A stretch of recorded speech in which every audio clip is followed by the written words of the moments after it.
This conference will So now be recorded.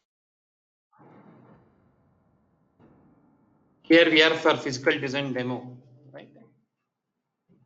So what we discuss in this physical design demo classes. First we discuss about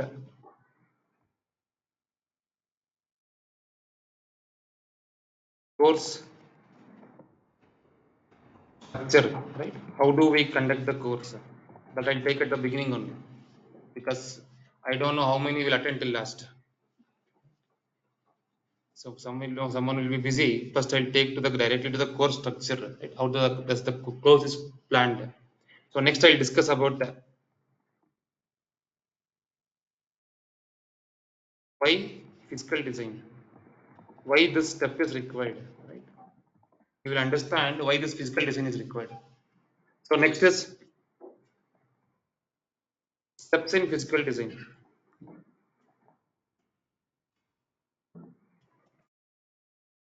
So next, I'll discuss about so course content. So what we do in our course, because without explaining this, if I explain course content, you'll not understand anything. So next I'll discuss about what is a course content. So what is discussed in our course. So next is your queries. If you have any doubts regarding placements, anything, right, you can discuss with me. Right? This is what we cover in today's demo class. So first, when I come to course structure, when you want to take up the physical design course, right? So you should be knowing few basics. So few basics are already covered in your UG classes, but I don't know how much you are recalling it, right? So for that reason, what we have is we have two courses. One is basics, one is what? Advanced. So in basics only, we discuss about the basics which is required for to take up the advanced course. So basics includes your digital design,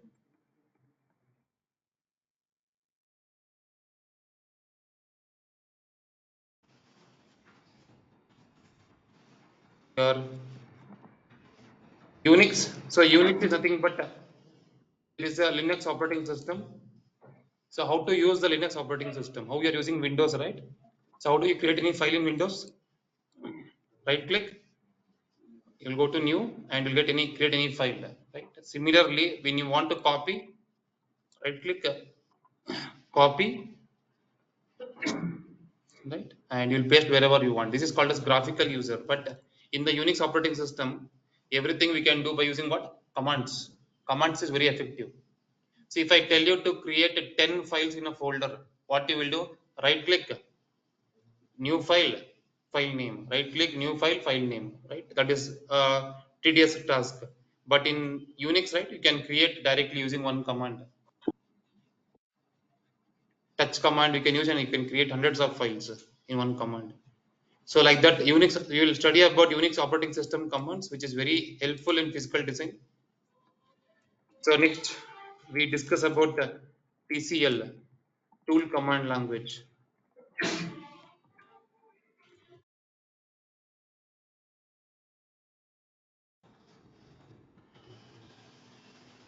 So TCL is nothing but see, to do physical design, right, we use few tools like Fusion Compiler, Innovus.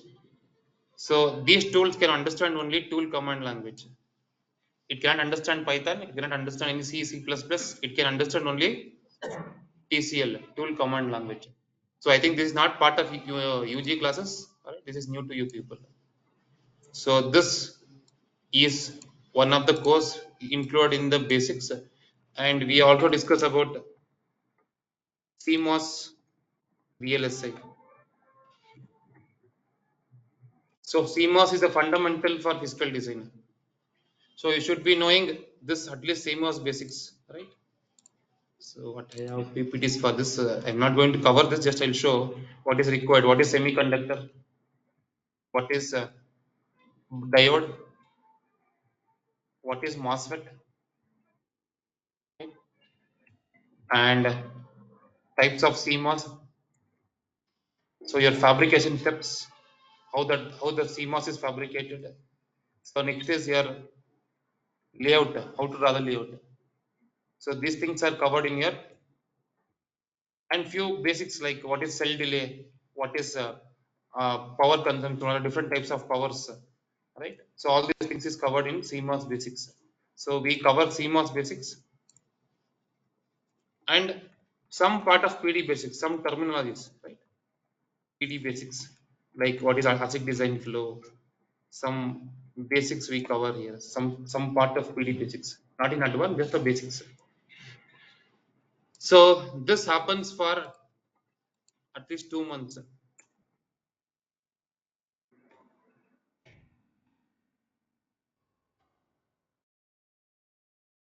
You are taking even, see, basics is optional. If you want, you can take, or you can directly go to what? Advanced. Right? If you want, you can opt for basics. Basics happens for 2 months. So it is all these things are covered one by one. First, we'll start with digital design, even Unix and GVim also. GVim means it is a file editor. What I'm using is a text editor. Right? GVim is also a text editor, but even there are few commands in GVim which is going to faster your operation. Right? You can do some operation very fast in GVim. So next is advance. In advanced part, what is covered I'll discuss later. It is course content, right? But I can tell advance as theory as well as lab. Lab means tool is given to you, right? Whatever tool we use for physical design, tool is given 24/7. So we are telling you how to install the tool, and you can utilize the tool 24/7. So what tool we use is a DC compiler and ICC2.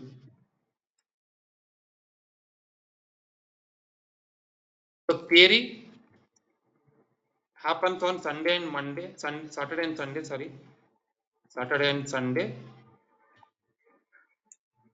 and lab is going to happen for only advance is planned like this. Basics is planned like all the days except Sunday. Basics happens for Monday to Saturday, 3 hours session. Basics is for 3 hours session. It is from Monday to Saturday. Sunday is a holiday. But when we come to advanced session, theory happens on only Saturday and Sunday, because for theory industrial experts will come, so they are available only on Saturday and Sunday. So theory happens only on Saturday and Sunday. So lab is going to happen again. Lab we classify into two things. One is regular lab,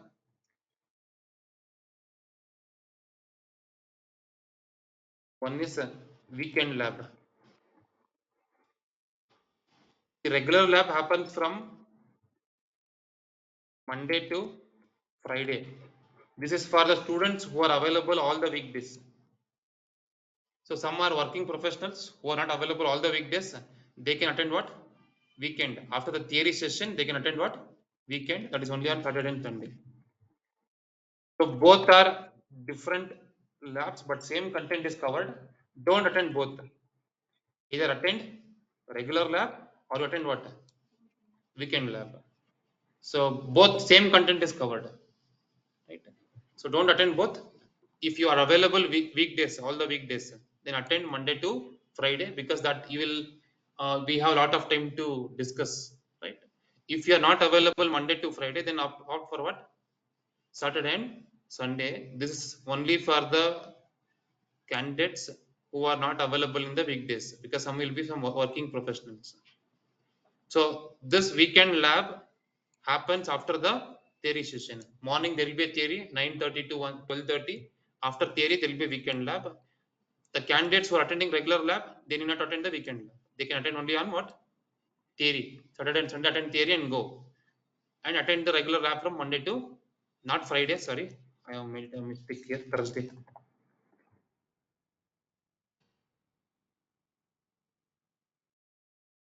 Friday is a holiday for the regular students.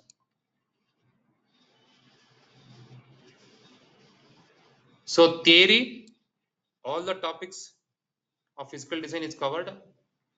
In the lab, right, we cover 2 projects. One project is done along with mentor. Mentor will do along with you. Mentor will teach you, okay, this step you do, you will do along with mentor, right? And one more project we will give to you people only after completing the first project.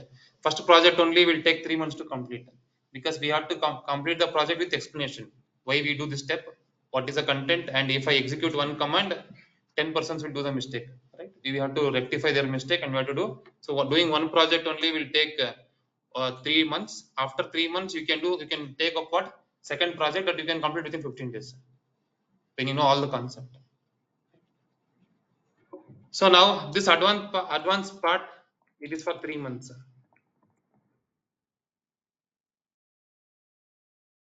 Advance is for 3 months.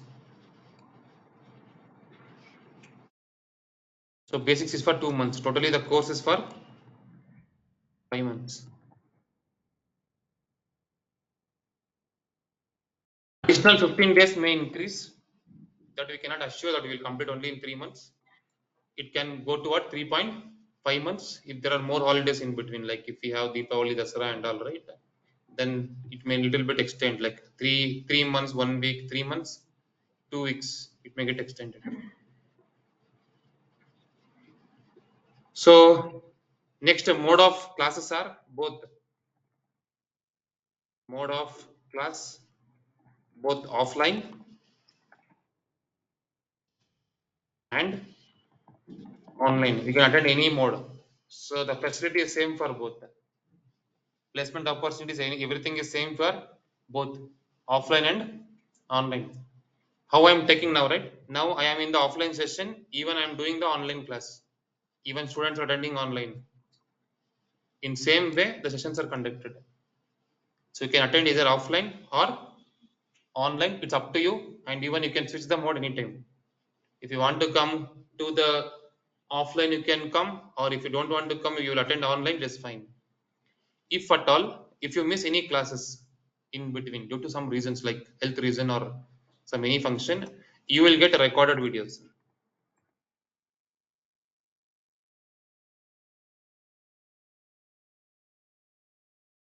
Today, if I do the session, I'm doing the session, right? This recorded video is available in the evening. We require 4 hours time to upload it.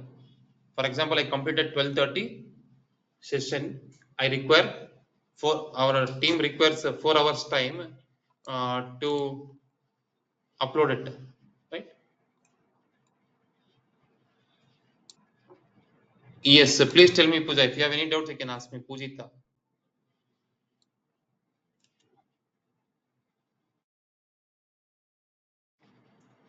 Okay. So this recorded video is uploaded for the live session, not pre-recorded videos. I'm not talking about pre-recorded videos. I'm talking about the session which I'm conducting regularly. If the trainer or mentor is doing the session now from the morning, so you will get the recorded videos after the 4 hours in your portal.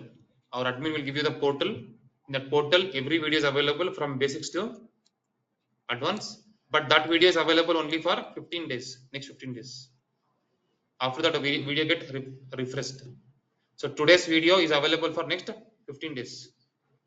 So tomorrow's videos is available for next 15 days. So you can, if you miss the class, you can watch this videos, right? So this is about the course structure, what I mentioned. So if you have any doubts, you can ask me with the course structure.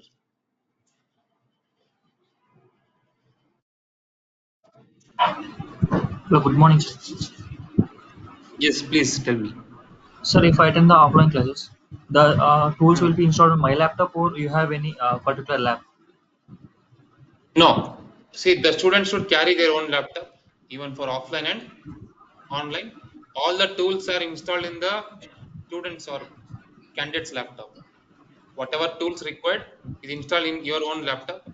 So there is no computer given in the institute, or else in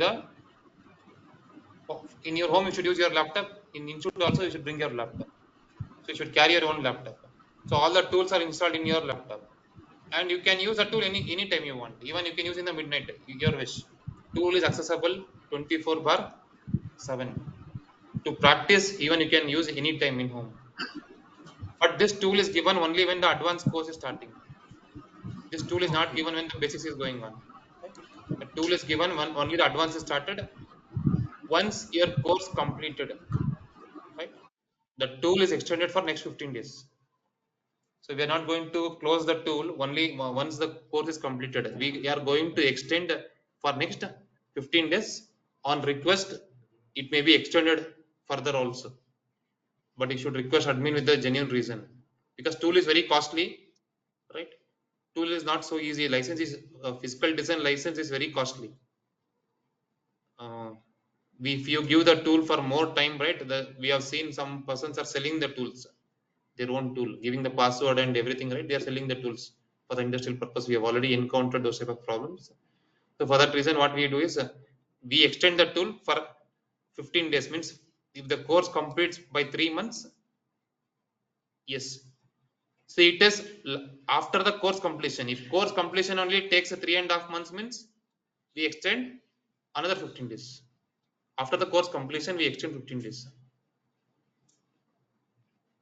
It's not only 3.5 months. Your course only may take sometimes 3.5 months. If you have more strength, we can. It may take 3.5 months. Then we extend another 15 days, means 4 months. Right? So that is what we do.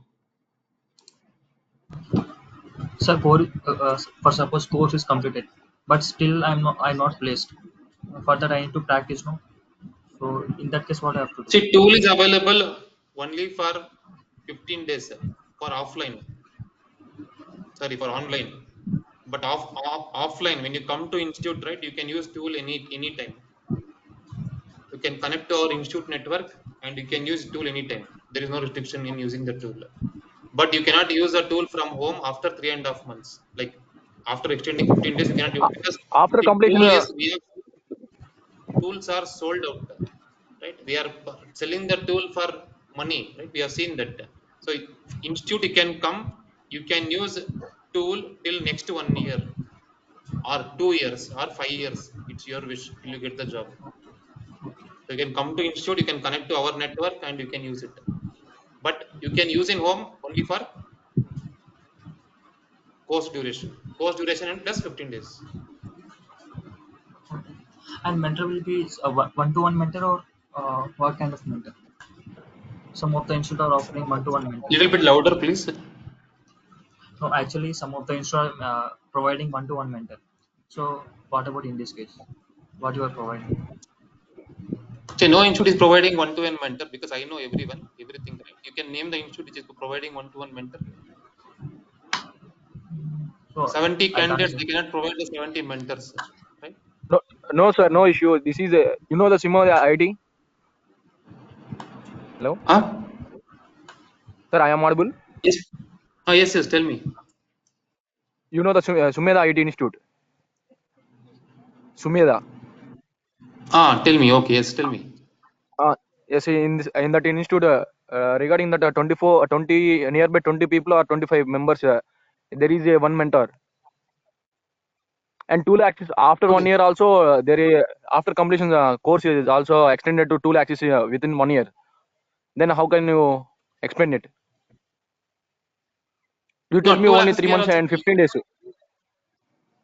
we are giving in. If you come to institute, tool is accessible for next 1 year. Okay. But offline it is not available. Okay. If I can choose an offline mode, I come to the institute after completion my course time period. Hmm. You can use Then it. I can use it at 2 lakhs. You can get tool access after the course completion. You can come to institute and you can use till you get the job. It is not for 1 year. Okay, okay. Okay.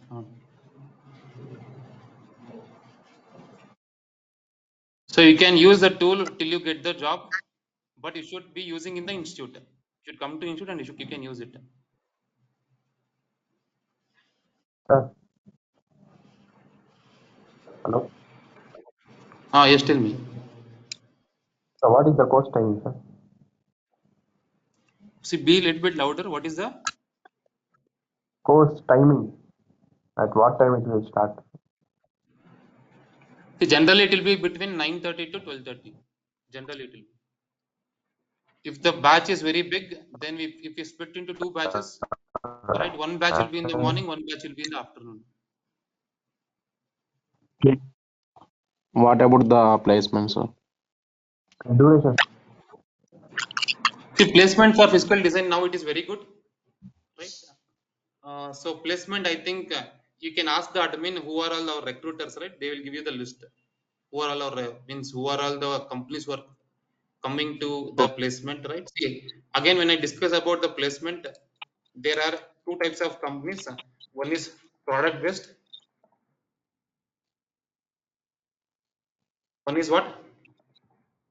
Service based. Are you giving Product based any companies are assurance like. for placements? Assurance. You should be a little bit louder, please. Are you giving given any assurance for placements? Yes, if you can complete your course well in time with the good knowledge, right? Obviously, you'll get the job. No doubt in that. Okay, how many companies are But type assurance should you? be from your side, right? The same commitment you should show. So if you come Okay, for 1 month and after if you discontinue and later if you come give me the placement, we cannot assure. And after okay, completing 3 months, you should show some technical competency, right? You should be showing okay. some Do you have good any fluency tie-up of companies? technical competency. So we will surely get the job. Okay, you have any tie-up companies like VLSIGuru connected? Yes, yes. You take please ask in the group. Admin will send you the list of companies.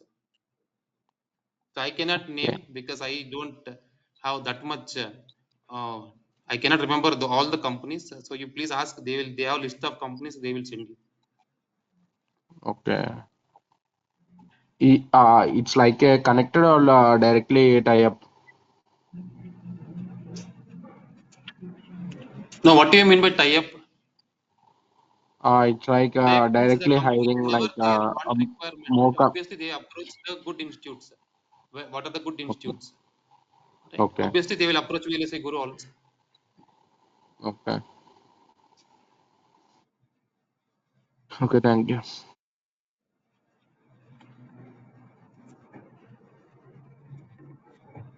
So you can, for knowing the number of companies, see if any see it depends upon the market, right?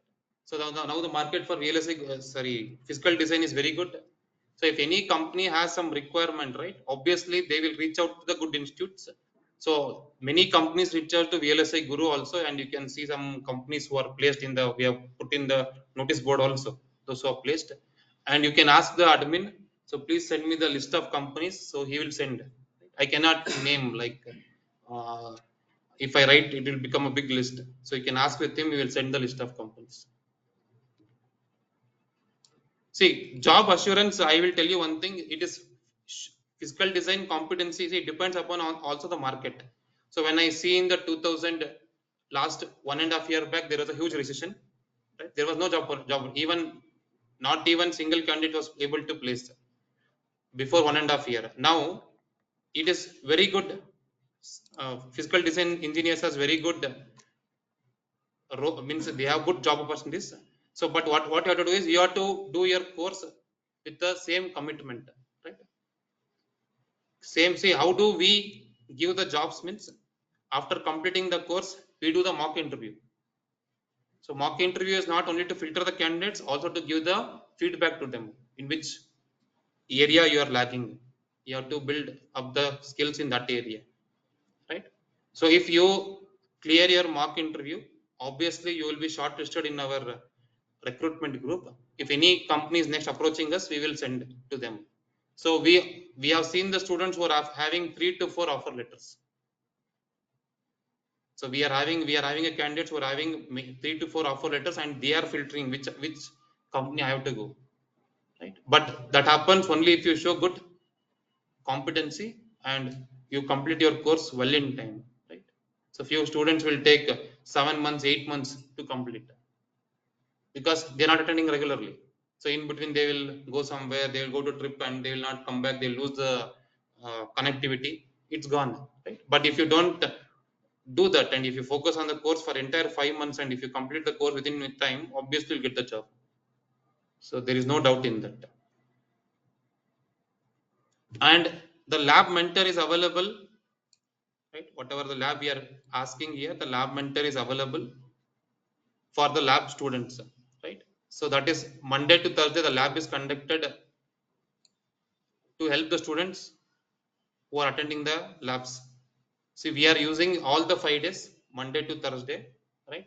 So we don't have that much content to discuss. So we are having almost 3 months. So that Monday to Thursday lab is conducted only to help the students in using how to use the tool, how to execute the commands, how to interact with the tool, right? To do that only we are having this lab session. So theory is done by industrial experts on Saturday and Sunday. This course duration is for 3 months or 6 months? Advance is for 3 months. Basics, if you opt, it is for 5 months. Okay.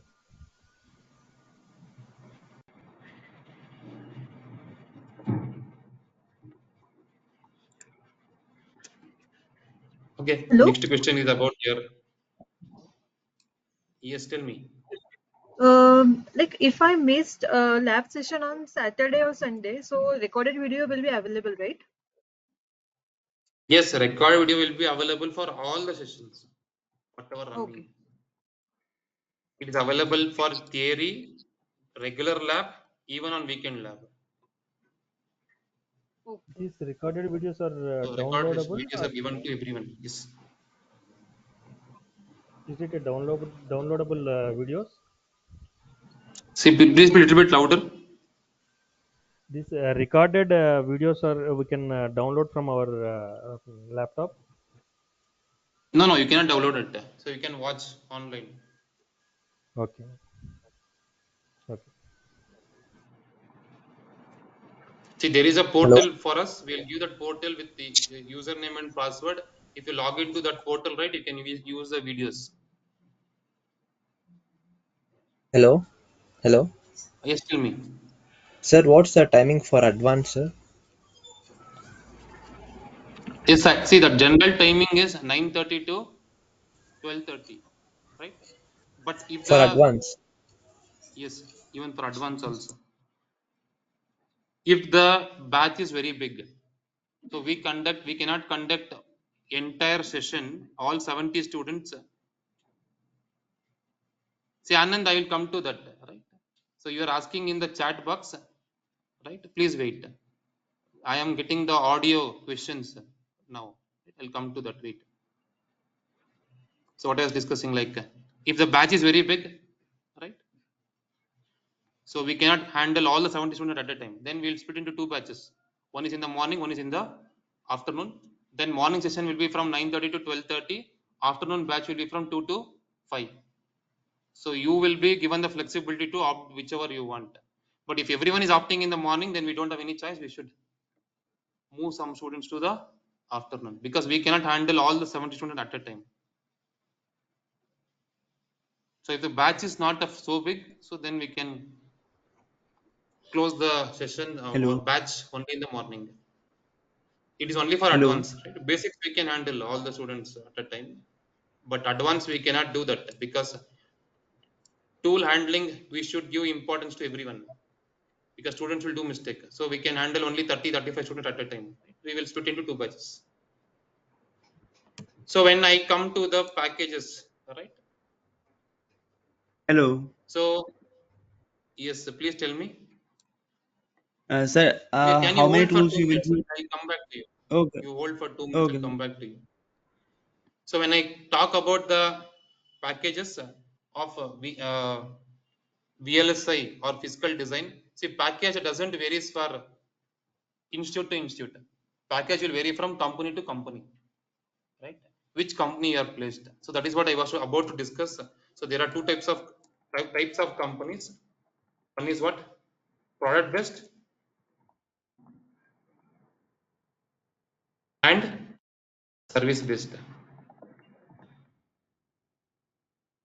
So service based companies are the companies which are going to give the service for what? Product based companies. See, for example, you are placed to some other company, for example, I will name few companies: Sientra, Chip on Time, and Mirfra. Uh, these are all some service based companies, right? So when you are part of service based companies, you will work for the product based companies projects, right? So again, service based companies, there are few companies like Wipro, Capgemini, right? There are few companies. See, service based companies, they will follow one methodology. So you will work for what service based companies will do, they will recruit you and they will make you to work for what? Product based companies. So these service based companies will get the benefit from you only when you're working for what? Product based companies. So when you join to service based companies, first 1 or 2 months they will take you to groom little bit, right? How to answer, what is the thing you have to answer in product based companies interviews. See, service based companies will also do interviews, even product based companies also do interviews. So you are part of service based company. When you're going to product based company project, product based companies will do interview when you are starting your career, right? For example, I'll give only example. You are part of some company like Chip on Time. You are going to product based companies Qualcomm. So you're going to Qualcomm for first time. So then the Qualcomm will not ask you to work in their project directly. They will do an interview, right? That is called as client interview. So you have to clear that client interview, right? So for clearing client interview, the service based companies will give some small training, like what you have to answer in the industrial perspective, like what projects you have to answer, how to answer, right? They'll do some small modification. So in this 1 or 2 months, what they are grooming you, they may pay you only 15,000 per month, all the companies.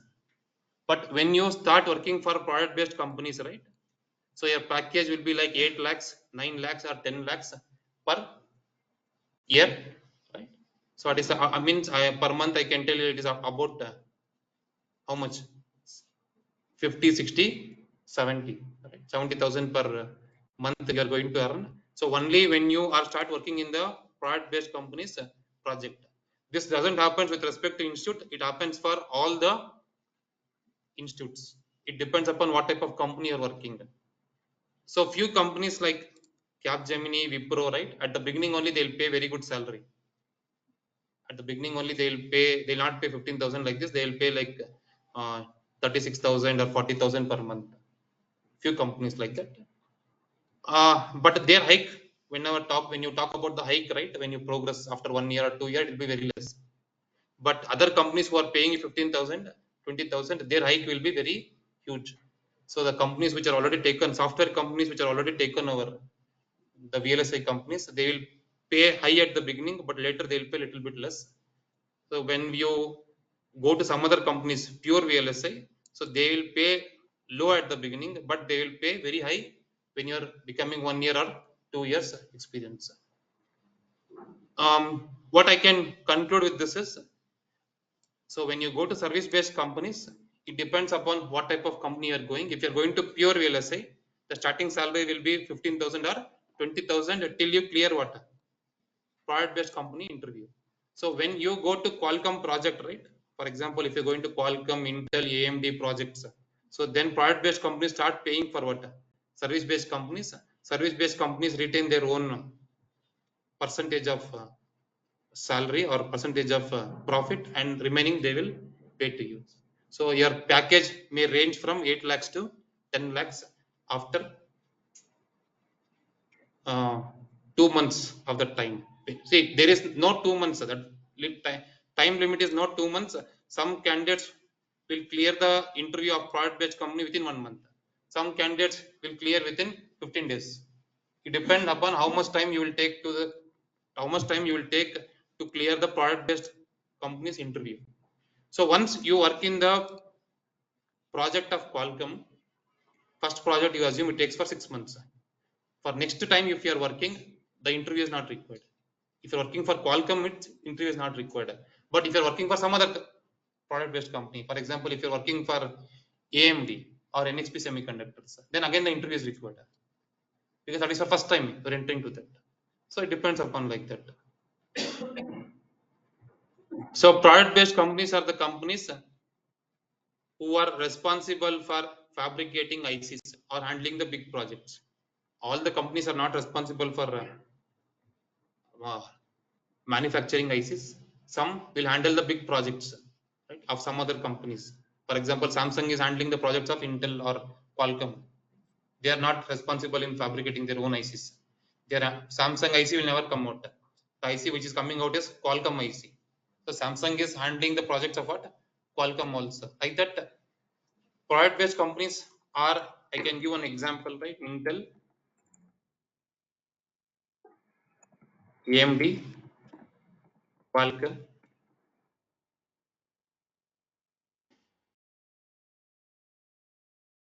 this one, right? Nvidia.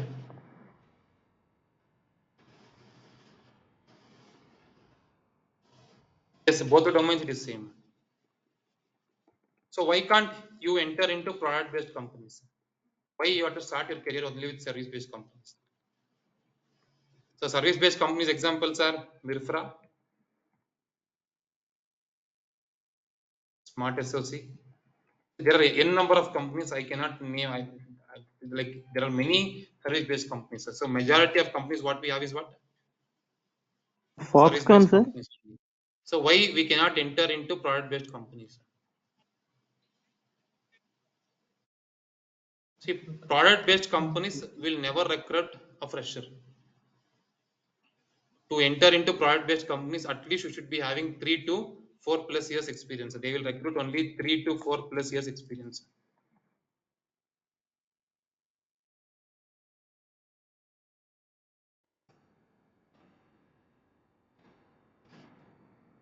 They will never recruit any candidate who is a fresher. But they will also give some internship to the freshers from the top universities like NIT, IITs, and from top universities they will give some internship. If the candidate is performing good in internship, they will directly recruit him. But generally, when you want to come out of any university and if you want to enter into product based companies, then at least you should be having how much years experience? 3 to 4 years of experience. Then you can enter into product based companies after this much of years experience. So this is a minimum requirement. Right? So when you go to product based companies, the package will be different. It is not same as what? Because service based companies will hold their profit and remaining amount is paid to you as salary. Right? But product based companies are not like that. They will pay very good salary. But which is advantage? Working in product based or service based? Service based is very good because you know the flow of all the companies. Right? When this year you work for Intel, next year work for Qualcomm, next year work for what? NXP Semiconductors, and next year work for Nvidia. You can adapt to any industries. So once if you are part of Intel from the beginning, and if there is a recession and Intel is removing you, then you cannot enter into other industry because you don't know the flow because you are adapted only to what? Intel flow. Right? So service based companies, you will get a lot of knowledge and lot of flow information working on different projects. So after having 3 to 4 years of experience, then you can jump to any one product based companies. You have opportunities to get there also. You can work in product based companies also. But initially, you will be part of service based companies, but working for the projects of what? Product based companies itself. And again, there are two types of projects. One is you are part of the service based company, you will go and work in Intel, AMD, Qualcomm, Nvidia. You yourself will go and work there. Right? There will be even candidates from other service based companies also. So you will everyone will form a team and you will work. Right? And second one is ODC. ODC means entire project of Qualcomm is given to what? Service based companies. Total bulk project is given. So then all the persons who are working in the service based companies are you are the same company employee only. For example, Smart SOC employees only. Because entire project of Qualcomm is given to what? Smart SOC. So you will go and work where? You will go and work in Smart SOC only. You will not go to Qualcomm and will not work, because Qualcomm is handed over all the project to Smart SOC only. That is called as ODC, right? So you have two types. So either you can go to Qualcomm and you can work, or the entire project is handed over to your company and you will work on the complete project. So that is called as ODC project. ODC you have benefit because all are your company employee only, right? All the employees are your company employees only. At the beginning, if you don't know anything, they will help you. But when you go to Qualcomm and if you work, right, you should be very confident on your work. So what you have learned, you should be very confident, because they will not easily help you, because they are also the employees from different service based companies. So again, there are two types. So which type of thing your company is opting, right? That is very important.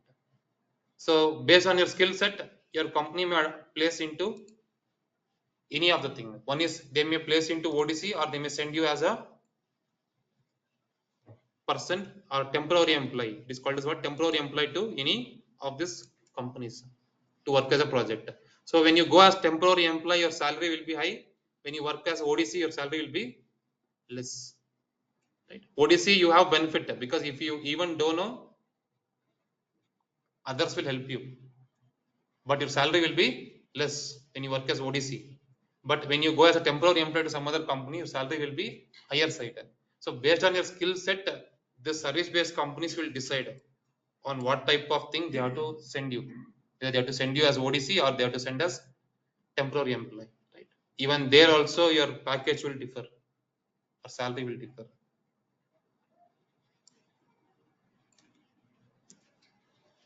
Okay, so I have told whatever I know, and that is also the thing happens in the market. Right?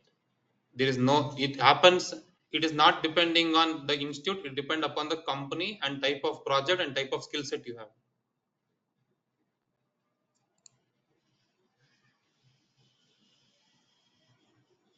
Yes, see, product based companies, I told you, they will never hire a fresher in physical design. They will hire in front end but not in physical design.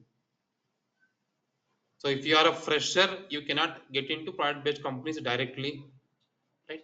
But there are few persons who are already having experience, but they don't have additional skill set, and they will take up this course. They have entered into product based companies. For example, one person is working in physical verification for 1 or 2 years, and he has taken the course in what? Physical design. He is already having experience, so he has applied for product based companies. He has got. So product, it is not, see, those who are assuring that they will give you the employment in product based companies, I don't know, but I am sure no, none of the product based companies will hire the fresher, especially in physical design. See, companies are already selling their projects to what? Service based companies in physical design. Why they will hire fresher and why they will train them? So product based companies, generally they will not hire the freshers, especially in physical design. So when you have 3 to 4 years of experience, then only you can go into product based companies. This is for sure, right? Even they will send a few candidates from service based companies if they are not having good experience. See, what your service based companies will do, they will hire you, they will put experience on you, and then only they will send you, right? They will not send you as a fresher. They will tell that this candidate is having 3 years of experience, then only they will send you to what? Product based companies. So if they tell that you are a fresher, even then the product based companies will not take you. So that is what happens. So it is not easy, it is not about the skill set, it is about the experience they expect.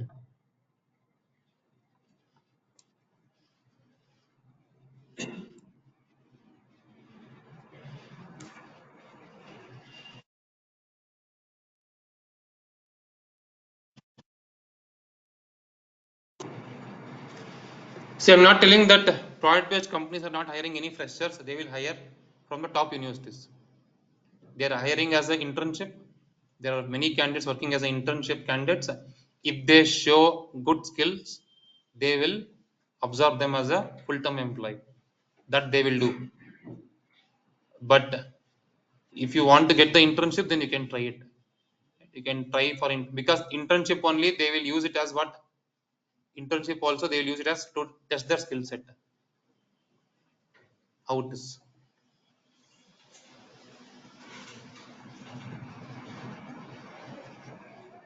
And many candidates after 1 or 2 experience or 3 years of experience, they are working in product based companies. Many are working like that. Okay. So now we get into the, so any other doubts you have about the course structure and the companies?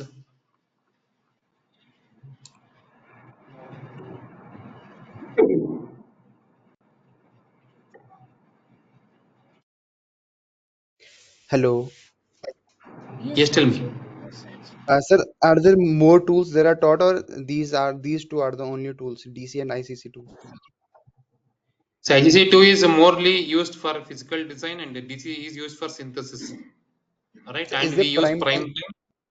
Yes, Yes, sir. prime And time is used. Prime time then and star RC star RC. Okay. for extraction. So these are the tools what we use. Okay. Thank you. Sir, what about this? Yes, tell me. What about synopsis tool, sir? All these are synopsis tools only. Okay, sir. See, there are only 2 vendors who are producing the tools. One is Cadence and Synopsys. All these are Synopsys tools. What we are using is Synopsys. So industry may also use Cadence tools. Right?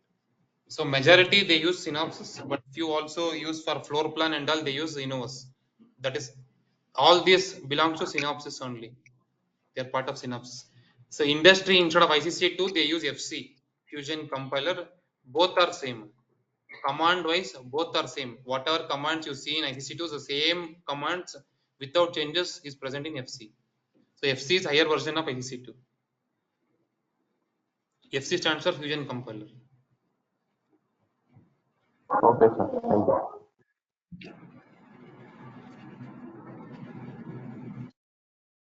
Yes, sir. Okay. Any other Excuse me, doubts you have? for doubt. Yes, tell me. So like what duration will be the tool access be available? Because in the instruction it was said like 4 months the tool would be available. So please be a little bit louder, please. For what duration is the tool available? See, I have already mentioned this, right? I already discussed that. Yeah, like Tool you is have not said given. like 3 months, but Um, in the instruction they had mentioned like for 4 months the tool would be available. yes, see, I have told not for 3 months. I have told after the course completion, tool will be extended for next 15 days, right? So it would be If like my course 3 months, 15 completion days. takes for 3.5 months, it will be for next 15 days. Okay. Yes, tell me. Okay, so one more is like you have mentioned if the strength is more than like if the strength is like 70, so the batch would be divided into two. Yes. So for theory, how would it be? Like you have said, one batch it would be in the morning, one batch it would be in the evening, like post lunch. So at that time, what duration will the labs take place? We can handle 70 students at a time, right? So there is no split in the batch for theory. Right? Theory is only one side deliver. So we deliver from this side. If you have any doubts, you can discuss with us, right? But lab is like you have to work on the tool, right? You have to do will do the more mistakes. So this lab is split into two. Okay, thank you. Yes, placement I have done very clear. We are not asking the students to individually try their by own. I have clearly told many companies if they have the requirement, they obviously approach us. So this tradition we have from the beginning, right, from the 2014 itself. Right, if they have the requirement, they will surely approach VLSI Guru, especially for physical design. Right. So if they approach us, what we do is we have the list of candidates who are ready for the placement. See, we will not allow the students to attend the placement if they are not performing well in their mock interviews. See, we do mock interviews. If they perform well, then only we allow for the candidates to the placements. The reason for that is, if the student who has not prepared well, if he is attending to the interview and industry is pissed off from their performance, they'll never come back to us again, right? If I 10 worst candidates and industry is seeing that these are the worst candidates and they are pissed off or they lost their interest in VLSI Guru, they'll never come back to other candidates. So for that reason, we do the screening first. Screening means we give the inputs to the students. You have to develop your skill set or you have to improve your communication, right? If we give the feedback. After that, if they are performing well in mock interview, see, mock interview, we are not going to ask any difficult questions. We ask only basic questions just to see whether you're confident or not. If you're confident and if your communication skill is very good and if you're able to handle the interview, we will make a list of students. So there is a situation for us. Sometimes the company is asking for candidates and we don't have candidates.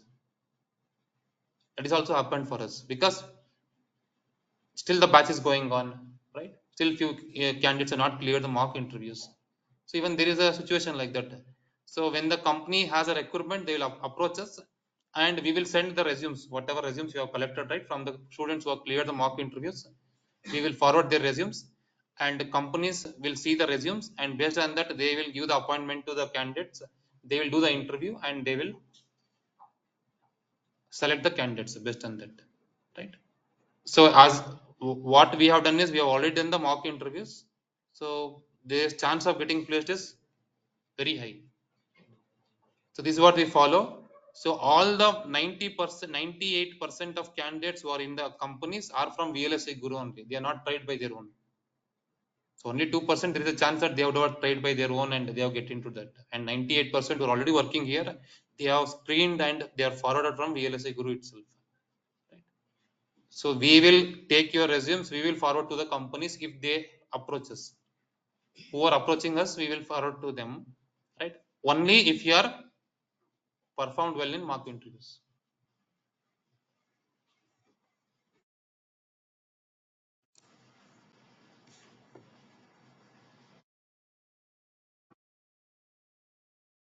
Okay, so I think I have answered most of the questions. So if you have any other questions, Hello. right, please discuss in the last. Hold till last because already I have reached to the 1 hour of discussion of your queries. If you have anything, right, please approach us. Please again clarify in the last. Right? So now we will discuss into why physical design. Right? Yes, sir, one girl was asking. Okay, you complete your question. What is your question? Sir, actually, during this basics, we need Hmm. to bring the laptop to institute or only this is theory session? No, you have to bring the laptop because you have Unix, you have GVim, Okay. and you have TCL. All the three things are tool oriented.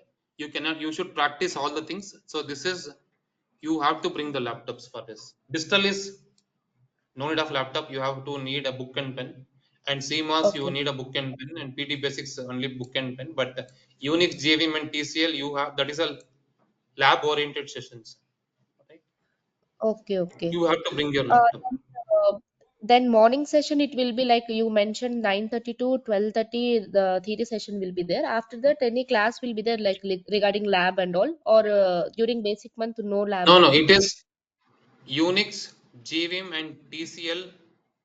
There is no theory in such a, like for example, I will explain how to write the if statement in TCL, right? After Okay. explaining how to write the if statement in TCL, I will do one or two examples on that. That one or two examples is done parallelly along with you people. I will type along with me, you will also type. I will show the result and you will also see the result. All right. So that is Okay. interactive sessions. So that is only one session. Okay, from 9:30 to 12:30. Yes, again it depends upon the strength, right? If strength is very big, they will split the batches into two. Yeah, yeah. Suppose if I am there in the morning batch, then I can complete by 12:30, right? Yes. Okay, See, okay. if they are posting or if they are putting you in the afternoon batch, if you're not comfortable to attend in afternoon, you can talk to the admin and you can change it. But it's not possible Okay. for everyone Yeah, sure, because sure. it is. If you have only genuine reasons, you can talk to the admin and you can change the sessions. See, if Yeah, everyone is that. attending in the morning, it is drawback for you people only. It's not a drawback for the mentor because mentor cannot give the importance for everyone. So we are splitting the batch with only one reason, so that every student should be given the attention. So if afternoon is allotted to you, please come in the afternoon. Yeah, okay, sir. Thank you. So see, in basics also you require the laptop for these two courses. Unix is done in the laptop, right? They will ask you to open the Linux operating system. They will ask you how, they will tell you how to install it, right? And they will explain you how to use the commands, and even tool command language. They will explain you step by step how to write the program, everything, right? So these two things requires laptop again. You should bring your laptop for that.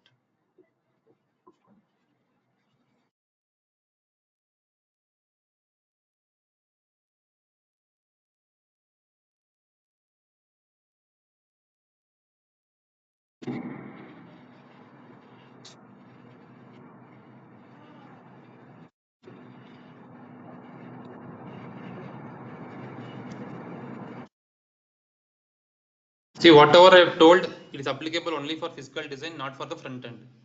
See, front end, if your skill set is very, very good, even you can enter into product based companies, right? Because having very good skill set in front end is very, very difficult. So you should be knowing the protocols, you should be knowing the UVM, you should be knowing the system Verilog, like design verification. If you have that very good skill set, even the product based companies will hire the fresher also. But for physical design, they will hire only the experienced candidates because front end is only learning the writing the program that you can do without the tool. But physical design is only most of the thing you will do with what? Tool. So tool to get the expertise right, full fledged on the tool, at least you require 2 years. Full fledged how to use the tool. So they hire only the experienced candidates for physical design, product based companies. Right? But front end is not applicable. So even they may hire the freshers also.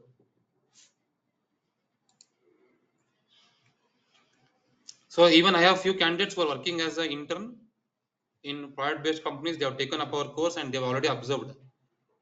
So like some companies, right? They have already taken up the course in VLSIGuru and they are observed as full term employees. But they were already working as what? Intern in product based companies. So he is a fresher and he is a fresher of masters, not for UG. So he was a intern in some Intel, I think, and he has taken the course and he was observed as full-time employee.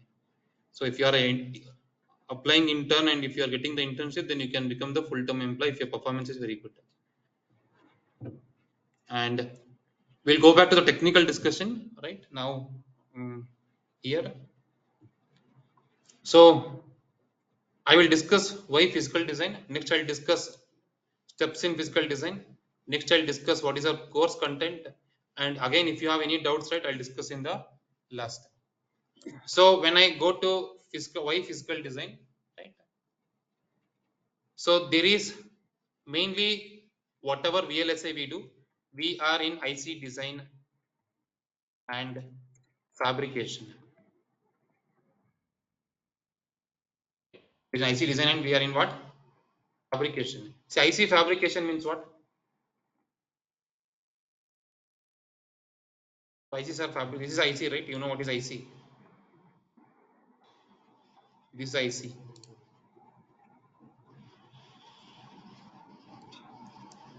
This is IC. Integrated circuit. So this IC is fabricated where? Where we are going to fabricate this IC?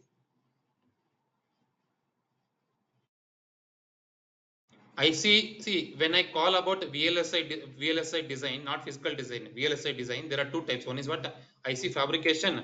One is what? IC design. So IC fabrication happens only in foundry. The foundry means foundry is a place where your IC gets fabricated. In foundry, those who are working, most of them are what? Chemical engineers, they are not electronics engineers. So how this IC is fabricated? It is fabricated through processes. So if you go to CMOS, right, you learn this. So how to fabricate an IC? So okay, this is not CMOS, right? So IC is fabricated through chemical process like forming the P substrate, oxidation, etching, photolithography, using the mask. So all are chemical driven process. So those are person working in foundry are chemical engineers. So whether India has sophisticated foundry, so we don't have sophisticated foundry. We are depending upon the foundries outside the India. We have foundries for research and development, but we don't have foundries, well sophisticated foundries. Means our foundries are not able to deliver the chips in large quantities. How TSMC is delivering, right? So we are not ready for that. India is not prepared to have the foundry. So there is a discussion to have a foundry, very good foundry in India, but it's not well established till now. So we are depending on other countries. Most of the whatever product-based companies we have, they have foundries outside the India. So we engineers work on what? IC design. We are not working in foundry, or we are not involved in IC fabrication, but we are involved in what? IC design. Right. So to design an IC, we use EDA tool. What EDA stands for?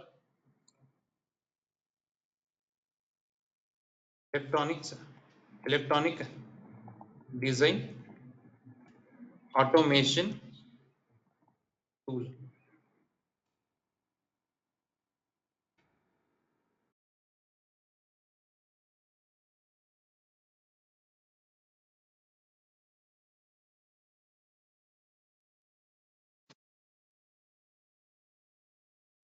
So we engineers who are responsible for IC design, we work on EDA tools. EDA tools are software tools. So we get the files from Foundry, the rules from Foundry. That rules we incorporate in what? EDA tool, and we work in what? EDA tools. So we have two major EDA vendors. One is what? Cadence. One is Synopsys. Even we have few vendors from Mentor Graphics.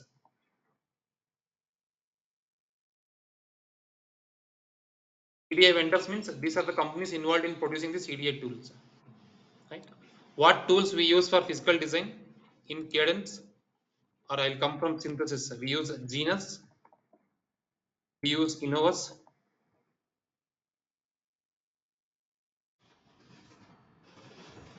Tempus for and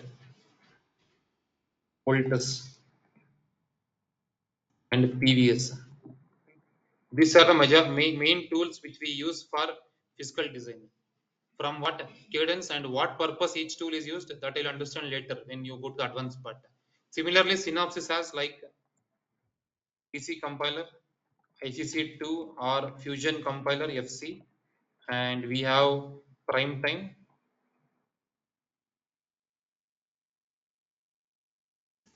and instead of Voltus we have Redoc, instead of PVS physical verification system we have IC validator.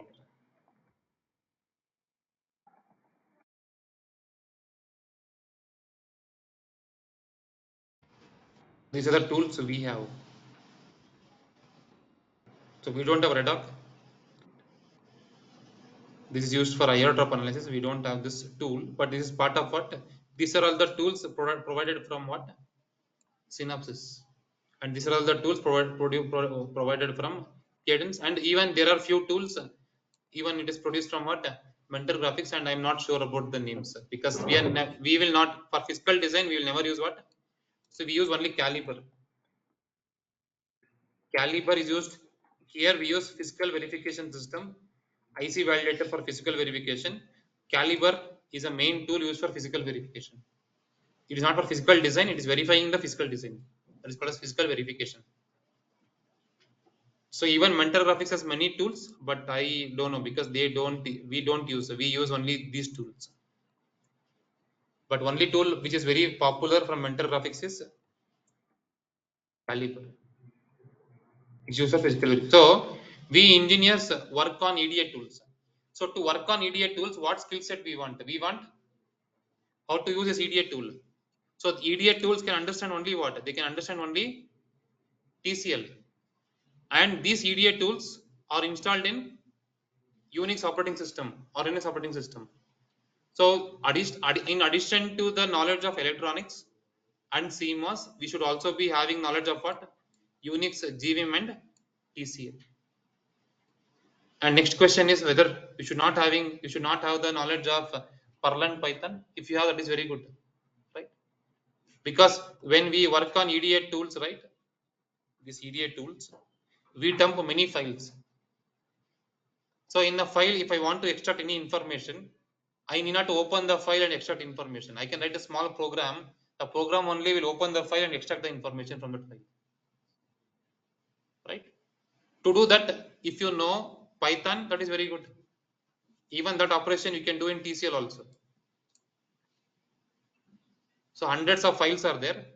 In all the files, I need one utilization value in 100 files. So 100 files I cannot open and I can get the value. I should get like this. Utilization 1 from one file. What is the utilization? Utilization 1, utilization 2, utilization 3, utilization 4. So for 100 files I should get like this. So what you will do if I ask you people, go to the folder, open the file, see the utilization and copy it. So instead of doing this, you can write either a TCL program or you can write a Perl program or you can write a Python program. The program only will open the file, it will get the information, it will print for you, right? So for that reason, as you are working on the software tools only, right, we engineers, we should be knowing how to use a tool, we should be knowing TCL, we should be knowing Unix, you should be knowing what? JVM. If you know Perl, Python, even it is good, but it's not compulsory. It's added advantage, but compulsory you should be knowing what? TCL. So Unix is not very complex, it is a simple thing, right? It's like how to interact with the operating system, how to copy the folder, how to copy the file, how to create the directory. Directory means how to create the folder. How do you create in Windows? Right click, new, and you create the folder, right? Similarly, how do you create by using Unix commands? So that is very simple, but you should be knowing TCL in depth, right? So we engineers in IC design, we work on EDA tools. Yes, online screen is not visible. Whatever I'm sharing. It is visible. Yeah, it's Yes, it's feasible. visible. Yes, it is visible to everyone, right? You are telling it's not visible. You can exit and you can join again. Yes.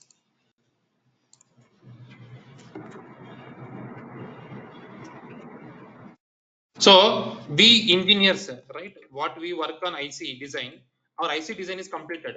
So what we hand over to the foundry to fabricate our IC. For example, Qualcomm is completed, right? Their IC design, and what they will do to foundry, so that the foundry is fabricating IC for them. What we have to hand over. So we hand over a file called as what? TDS2 file.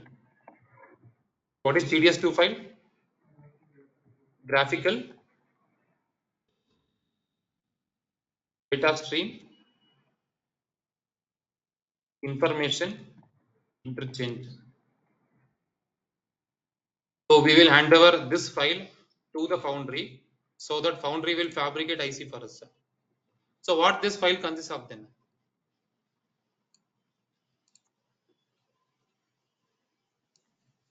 What is this file consists of?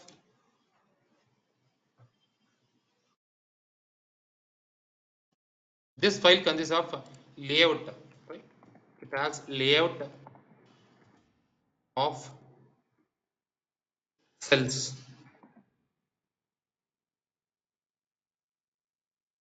and connections. It has layout of cells and connections.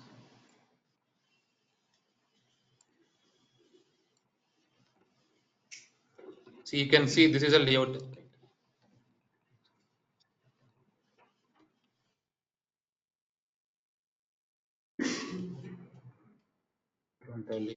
layouts. This is a layout. Layout of what? This is a layout of CMOS inverter. You know what is CMOS inverter? So now you understand why you have to learn the CMOS, right? If you don't know what is layout and if you don't know what is CMOS and why you use CMOS, then you have to undergo the topic called as CMOS inverter. CMOS basics. So the topics you have to take up the course to know what is this, or else it is very difficult to use to handle the physical design.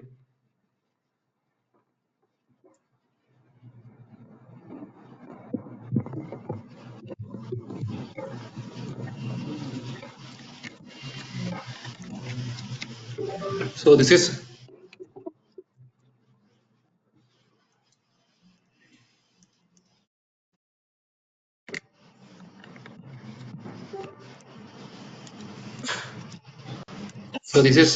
CMOS. What is full form of CMOS?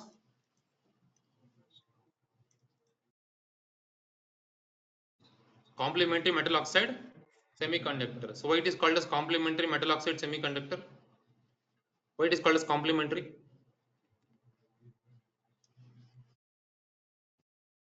So these are the few questions even asked in interviews, right? Even though if you answer the advanced topic of physical design and if you're not answering these basics, you will not clear your interviews. So why it is called as complementary?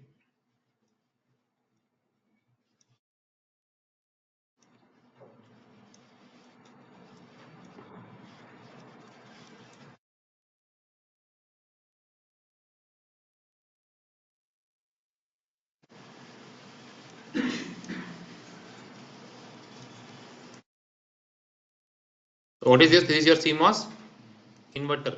So what do you see in top? PMOS. What do you see in bottom?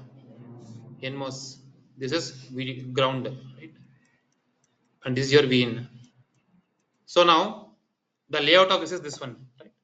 What is this red color? This is a polysilicon. This yellow color is called as what?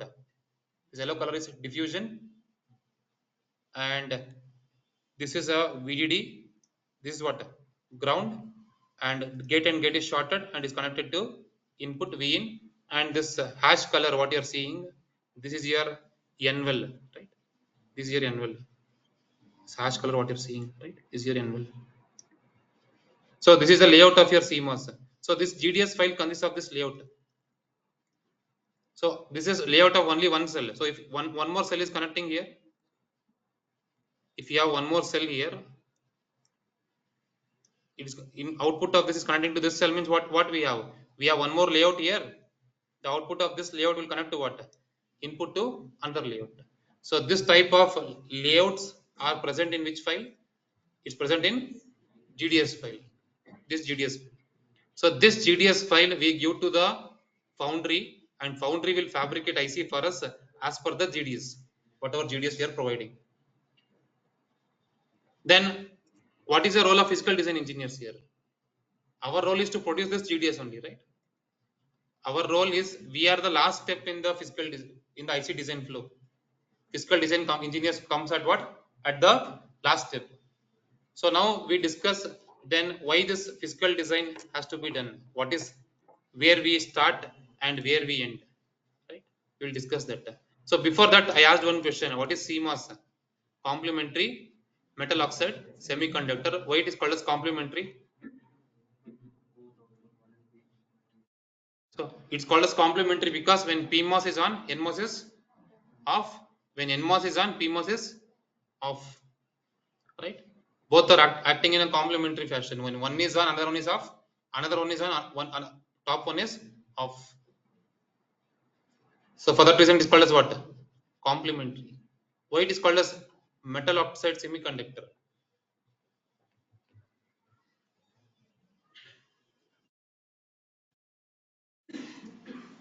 Why it is called as metal oxide semiconductor?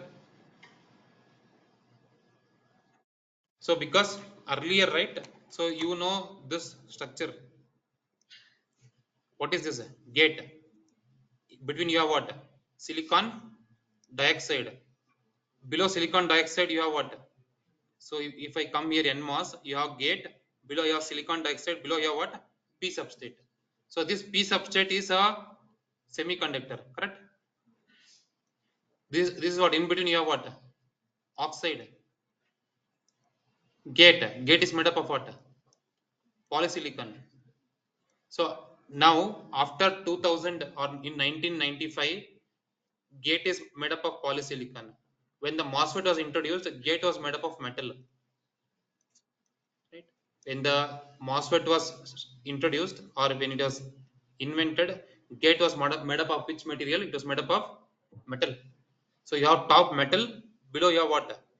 Oxide, at the bottom you have what? Semiconductor. For this reason it is called as what? Metal oxide semiconductor. So these are the few basic questions which they ask in interviews, so which you should be ready to answer it. Right? So NMOS, what is full form of NMOS?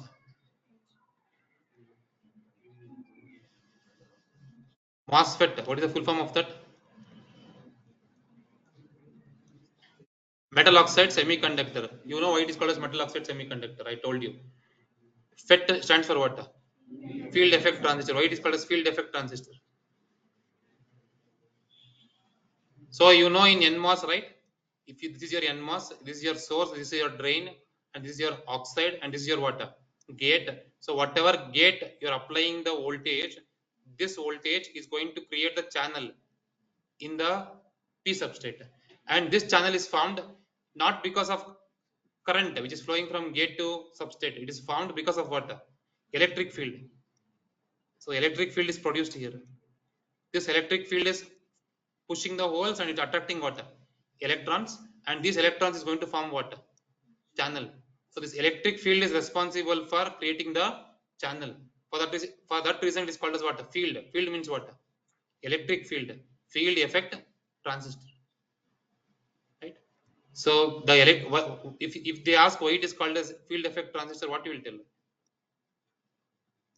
Electric field is responsible for creating the channel inside the MOSFET. For that reason, it's called as what? Field effect transistor. So these type of basics you will learn in what? CMOS. That is why CMOS is important. Because even though if you answer the advanced part of physical design, if you don't answer the basics when you as a fresher, then your interview is gone. Right? That's it. They may not select you. So you should be knowing that also as a fresher. So next is why physical design. Right? Sorry, here. Right? Why physical design? See, to understand why physical design, we should understand what is ASIC design flow.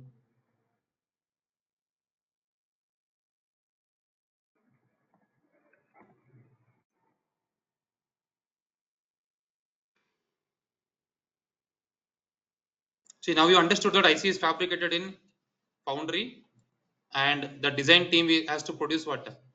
GDS file. GDS file consists of what? Layout of cells and its connection. So what is layout? You will understand later. So in ASIC design flow, right? First we start with specification. So what is specification?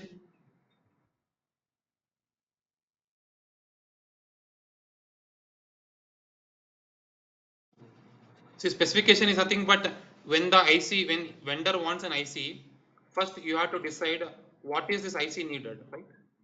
This one. This IC requires all these blocks: memory, RF, right? Bluetooth, Wi-Fi, USB, MEMS, GPU, ALU, ASIC, control unit, PLL. Right? All these blocks are required in an IC. First, you will decide what is required in an IC. If you are designing an IC for Qualcomm, all right, or Qualcomm is designing an IC, what is required in that? If Intel is designing an IC, what is required Intel the IC? What are the blocks required? So first you will decide that. So that is done by our top team. Like there is a chip architecture team. They will decide it. What are all the things required in an IC, right? So in specification, we first decide blocks required in an IC, functional blocks. Next is the estimated area.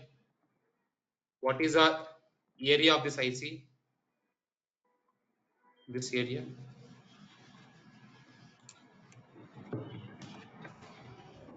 Estimated power, what should be the, see, estimated power means whether you can tell what is the power an IC will consume. No, right? The person who is already experienced and who is already knowing the previous IC configurations and previous IC power consumption, only he can decide what is the estimated power. He can tell to the vendor, okay, I will deliver IC, this is the power consumption, maximum power consumption it will be having, right? So estimated power, so all these experienced persons can decide. So clocks for each block, what clock? Clocks for each block. So here each block will work with what clock and what is the frequency of operation for each clock. All the blocks may not work with same clock. Each block is having different frequency of clock. So all these things are decided from in the step called as what? Specification. So generally here the experienced candidates chip architecture team is present in deciding all these aspects. Right? So after specification, next we have to start designing each block. So that is called as, next step is RTL design.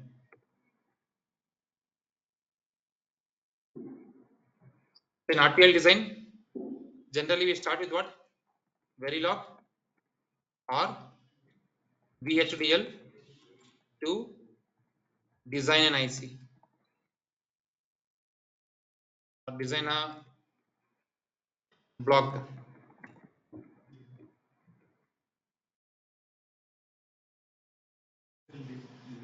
Yes.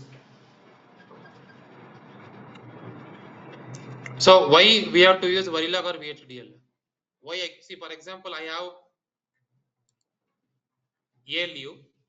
Why I cannot write the circuit of ALU directly? Why I should write the why I should implement by using Verilog or VHDL?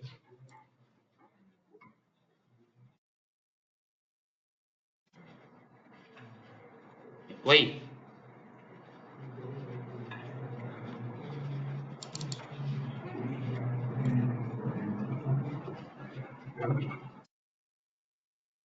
Why it is?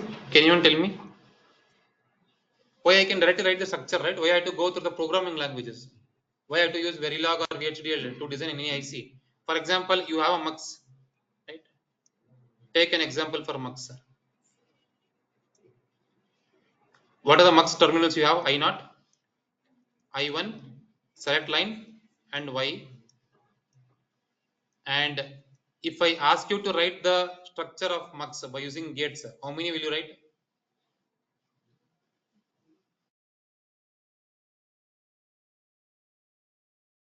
Okay, tell me its operation. How many can tell its operation? So this is your Y and this is your select line. If select line is 0, what is Y is going to take? I0. If select line is 1, what is Y is going to take? I1. What is this called? This is called as behavior of your MUX, right? Not a structure of a MUX. The truth table tells the behavior of the MUX.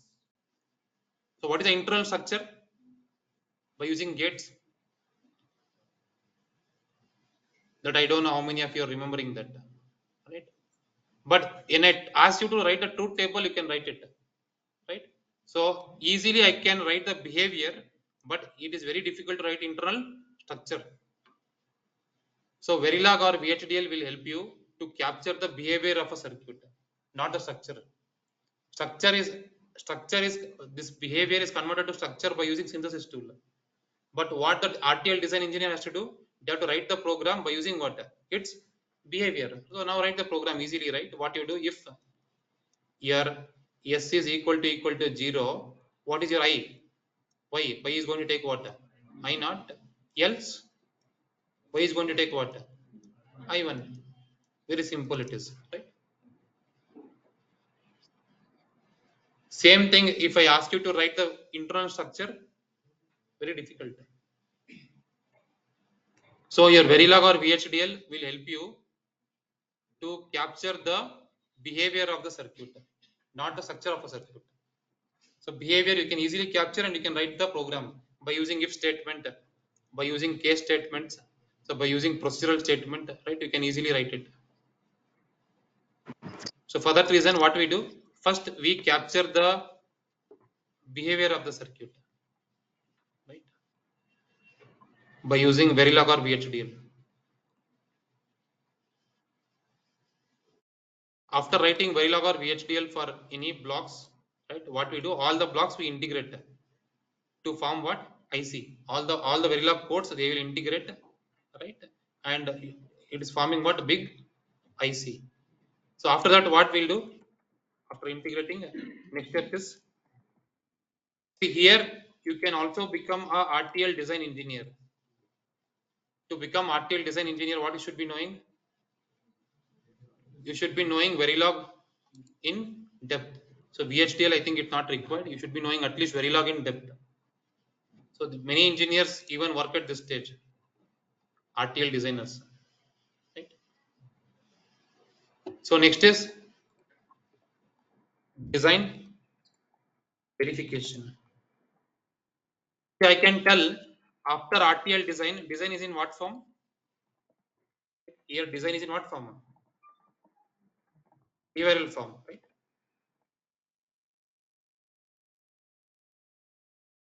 Means we are only capturing the behavior of a design. So whether this RTL design I can send to Foundry? No, Foundry requires what? Layout. But here now design is in what form? BRL form. I cannot send to Foundry. Right? So after RTL design, next step is design verification. What is design verification, or it's also called as functional verification?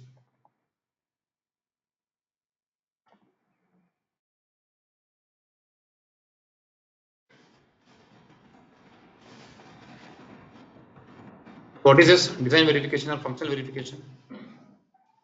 See, you will write for this you will apply the test cases, right? Test cases means what? You will apply different values of inputs. You will apply different inputs for I naught, different inputs for what? I1, different input for S, and you will verify what is the output. For example, if it is 0, 1, 1, what is the output expected? If select line is 1, your Y is going to take what? I1, what is I1? 1. If it is 0, 1, 1, again your select line is 1, your mux Y will take what? I1, output is what? 1. 0, 0, 0. Your select line is 0, Y will take what? I0, so your output is 0. So you apply, this is called as what? Test cases. Applying the input is called as what? Test cases.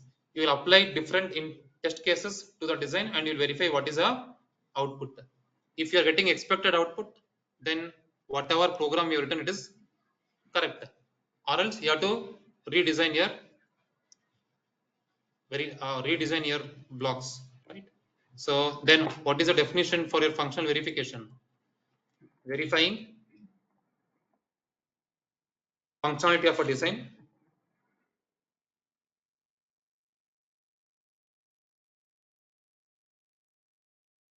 by applying different test cases.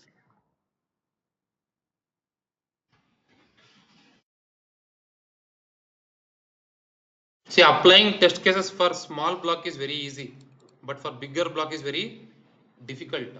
So then you have to plan the test cases. What test case you have to apply? Right?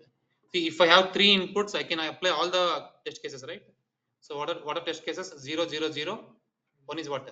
0, 0, 1. One is 1, 0, 1, 0 till 1, 1, 1.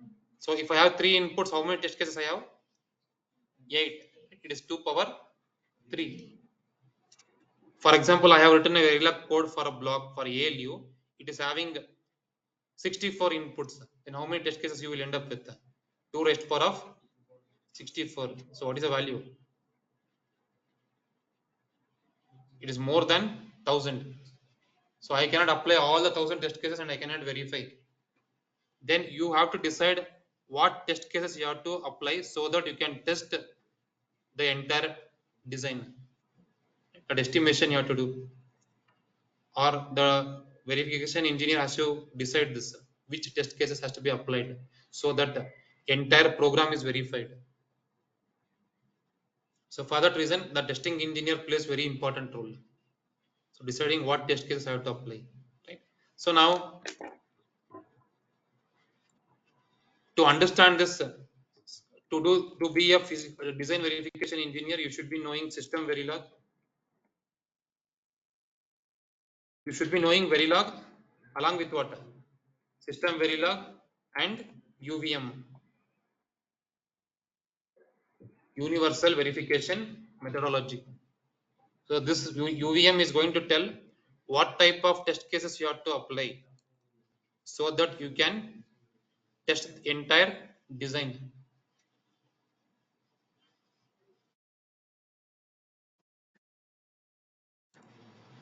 So these two things you have to learn along with Verilog.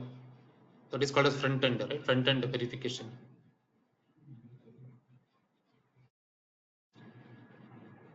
So after design verification, whatever the Verilog or VHDL you written here, it is validated or invalidated. If it is invalidated, you have to again redesign your RTL. So if it's validated, next this will go to what? Next step called as what? Synthesis.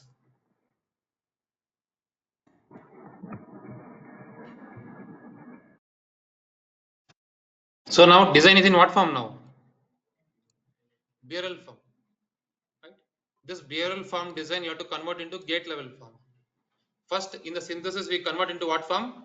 Gate level form. In physical design we'll convert into layout level form. Step by step we will come down. Right? Now my design in the BRL form is going to only capture the behavior like this.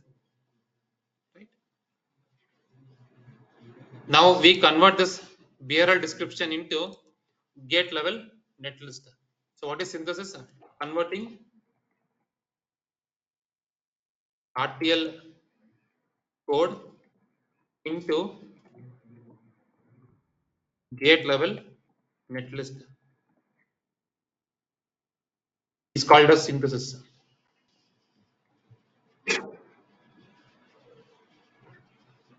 So I have RTL code. I am converting into gate level design.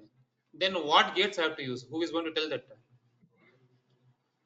Whether I can use AND gate, or I can use OR gate, or I can use MUX, or I can use flip flop.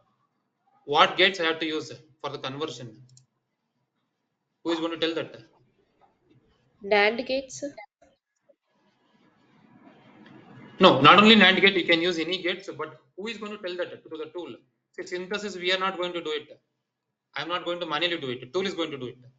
But for the tool, I should tell this gate level design should have what gates, right? From where my tool Analog has to layout. pick the gate. Analog layout designers, they can tell. Yes, see, there is a file called as. So we'll discuss about inputs for synthesis. Inputs for synthesis.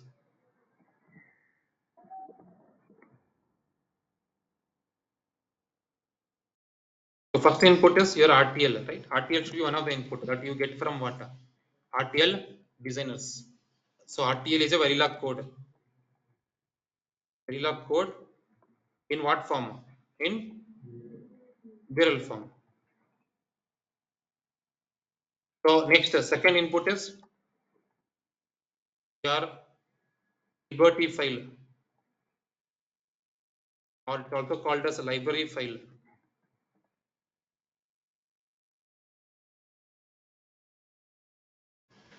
This is one of the input. Liberty file, or it's also called as what? Library file. So this liberty file or library file has information of cells, what to be used during what? Synthesis. Right? It has information of cells. That is called as standard cells. Information of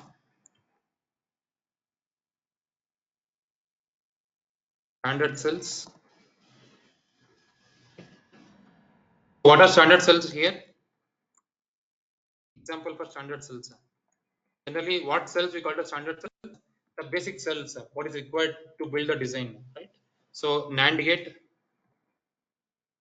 NOR gate, OR gate, AND gate, XOR gate, MUX, D flip-flop, inverter, buffer. These are few basic gates which we call as what? Standard cells. For these gates, we will be having information in what? Liberty file. Then what information I will be having?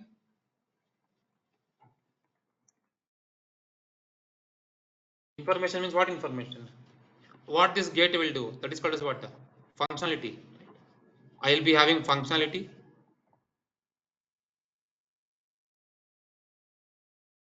Area of this gate, how much layout area it is going to take, right? So if I draw the layout of NAND gate, this is a layout of NAND gate. What is the area this NAND gate is taking? That is called as area. So I will be having area information. Next, I will be having delay of the gate. What is delay? After applying the input, after what time I get what? Output. So that is called as delay of the gate. And I will be having power consumption. How much power the gate is consuming? Power consumption of gates.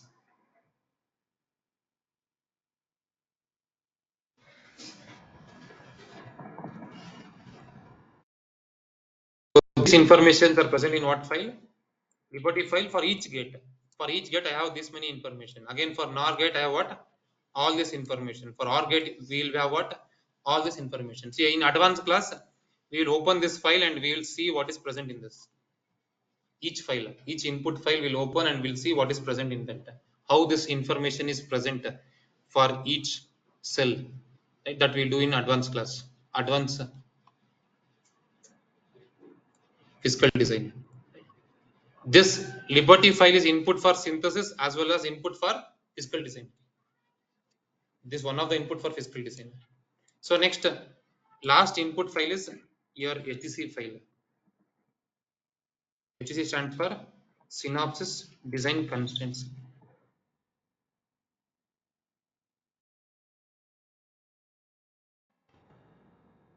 So it has a timing constraints for my design, right?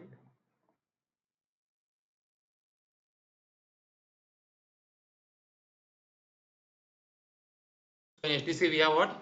Timing constraint. Timing constraint means what? See, doing synthesis without timing constraint is very easy, but if I want to do synthesis with timing constraint is very difficult.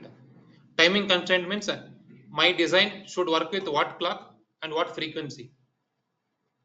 So my design, whatever synthesis I am doing, that should be working with this frequency. So mainly we have clock and its period.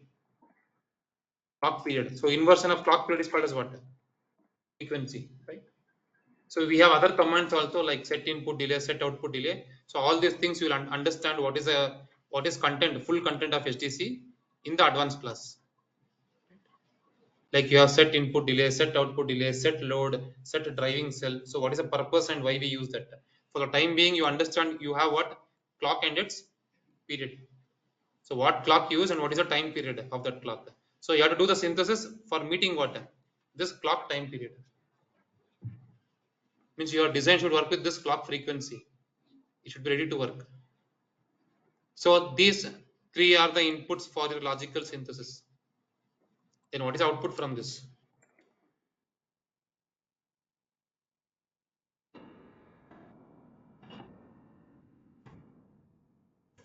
What is the output from this? So output is gate level netlist.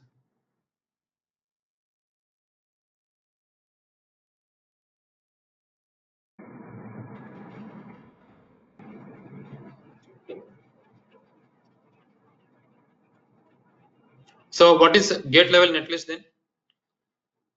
What is the meaning of netlist? So netlist is also a Verilog program. Right? It is also a Verilog program. Then what is the difference between RTL and gate level netlist? See, RTL can have anything. It can have assign statements. It can have procedural block. It can have if statement. It can have case statements. But gate level netlist should have only gate and its connections. It should be having only gate and its connections. Only this should be present in your gate level netlist. So you should not be having any other things, right? I'll give one example. This example you take. For example, you assume that this is the diagram what you got after synthesis, right? This is a A port, B port, this is a Z port, right? So this A and B is input for this AND gate.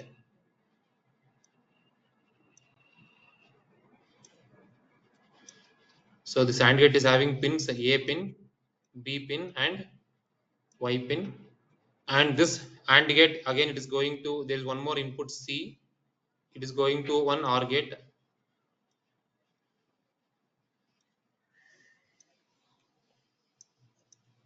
This A pin, B pin, and this is Y pin, and this is going to one inverter.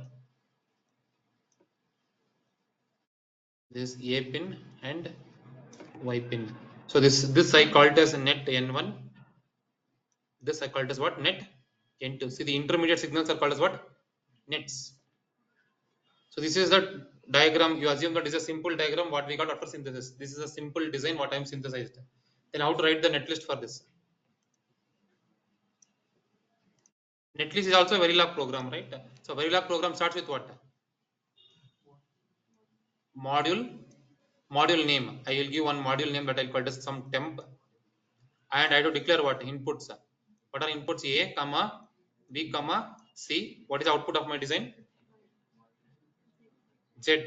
Output is what? Z. Next, I have to declare the inputs. What are the inputs? A, comma, B, comma, C. What is output? Z. Then I have to declare my intermediate signals. What are intermediate signals? Wire N1, comma, N2.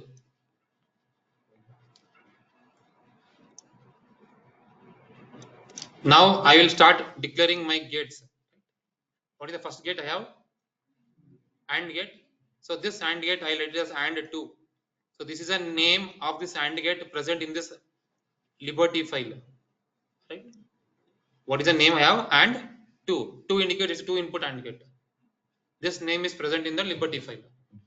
And after AND2 I will be having one instance name. What is that? U1. This instance name is given to every cell. This is U1 cell. This is what? U2 cell. This is what? U3 cell. Because in the design I can be having n number of AND gates. Right? Then what is the difference between one AND gate to another AND gate? There should be some different name, right? All the AND gates should be having same name in the library. To give us a different name, my synthesis tool will give this instance name. So this name is different for different cells. So for AND gate it has given name called as what? U1. For OR gate it has given U2. For NOT gate it has given U3. So next you mention instance name. Next you do port mapping. Port mapping means your A pin of your AND gate dot A. This A pin is connecting where? This small A port. Then this B pin, where it is connecting? Small B port. See, input and output of this entire block is called as what? Ports. Input and output of the cell is called as what? Pins. These are all called as what? Pins. Then this A, B, C and Z is called as what? Ports. So this B pin is connecting to B port, which is in small letter, and this that's it, right? And after that I have Y pin. This Y pin is connecting to net N1, right? Right, net N1. Then I done the declaration of what? First AND gate. So next I have to do the declaration of what? OR gate. So R2. R2 is a name present in Liberty file. Same name my tool will use. Then what is the instance name? U2. Then do the port mapping. Port mapping means A pin is connecting where? N1 net. B pin is connecting where? C. And Y pin is connecting to N2 net.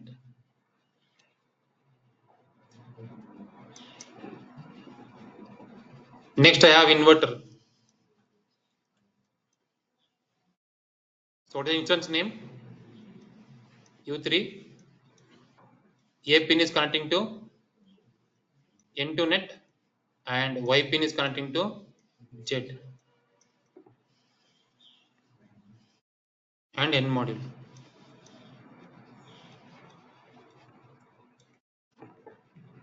So this is called as gate level netlist.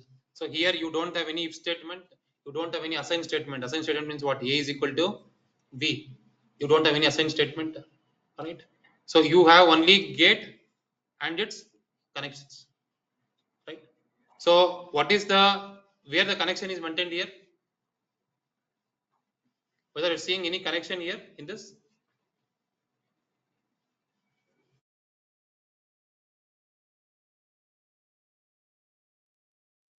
Yes, there is a connection, right? This N1 net is connecting to what? Y pin of your AND gate, right? And the same N1 net is connecting where? A pin of your OR gate, right? This A pin of your OR gate. So the N1 net is mentioned here, right? It's connecting to A pin of Y pin of your AND gate. The same N1 net is connecting to A pin of your OR gate. So the connection is maintained, right? Because the same net is connecting. So it indicates that output of AND gate is connecting to what? Input of OR gate. So the connection is maintained here. So your netlist should have only gate and this is a Verilog, right?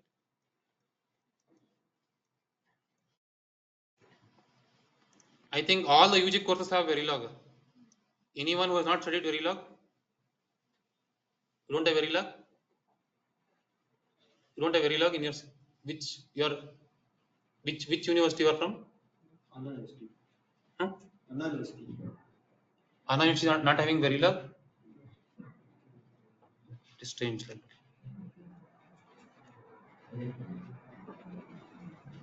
Okay, then if you don't have Verilog, even you have to approach the institute to know the Verilog.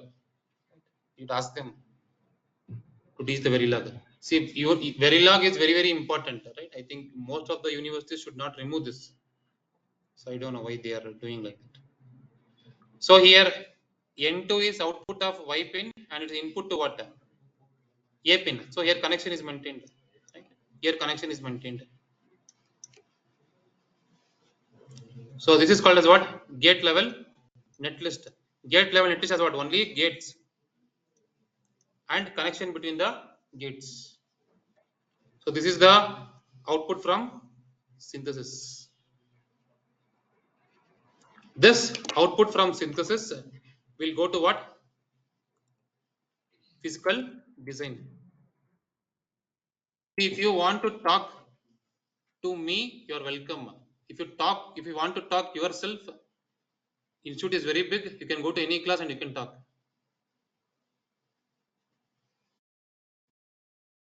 Right? It's up to you. You can talk and you can come back. And if you want to talk to me, it's very good. You are welcome. Right? See, the course content and course delivery will be strict with discipline. Right? That I'm making it very clear.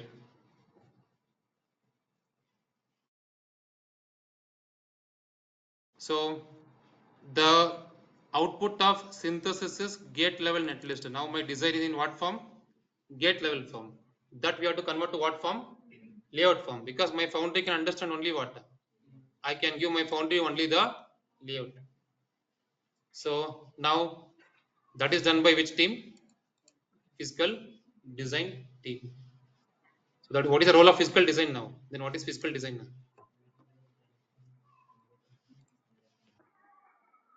Creating the layout.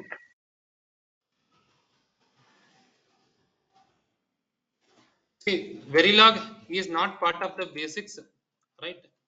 Because we assume that basic Verilog is taught during. See, we don't know much Verilog. Physical design engineers need not to know a good knowledge of Verilog. At least they should be knowing what is the port, right? How to declare the Verilog. It is basic things should be known. Anyhow, netlist, how the netlist is present, we teach that during the advanced class. Once again, we do what is netlist. But at least you should be knowing how to write this structure, right? Module name, input and outputs. So if you don't know, then you please approach to the admin. So admin will arrange 1 or 2 classes for you. Right? So that is not part of the basics. Verilog is not part of basics. But see, I assume that most of the students know Verilog. If you don't know Verilog, you approach the admin. It is for free of cost. He will assign 2 days of Verilog classes. So we don't want depth Verilog, like how the front end knows. Physical design engineers should know at least a structure of Verilog, how it is. So anyhow, netlist we are going to teach it, how the netlist is. But at least you should be knowing how to declare the statements, right? How to say, for example, I ask. Back door ఏం కాదు Yes. నేర్చుకునే Just checking this one.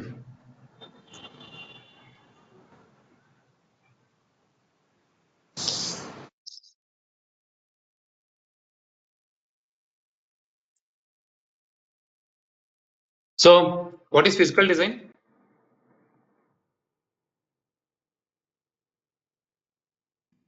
Why we are doing digital? Whether physical design engineers request digital?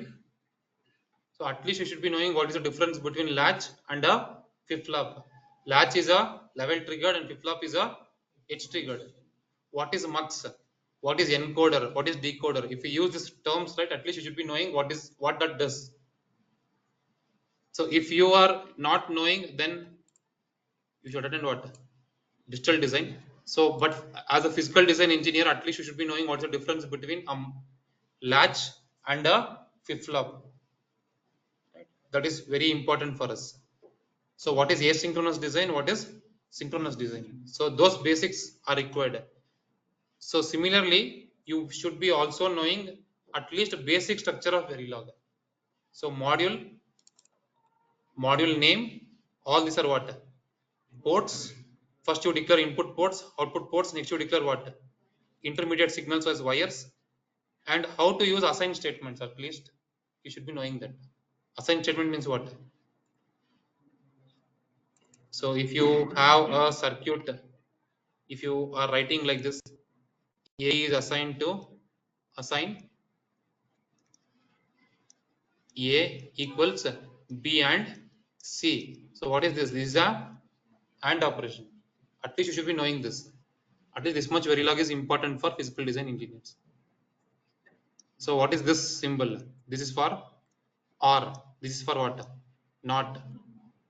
This XOR is, if I want to perform B XOR C, then you should be using what? Cap. So if you don't know this basics, you please approach the admin. He will arrange the Verilog class for you, at least for 2 days. 2 hours of Verilog class. Means 2 days of Verilog class. I think that they will not charge anything, because without basics you cannot go to advanced.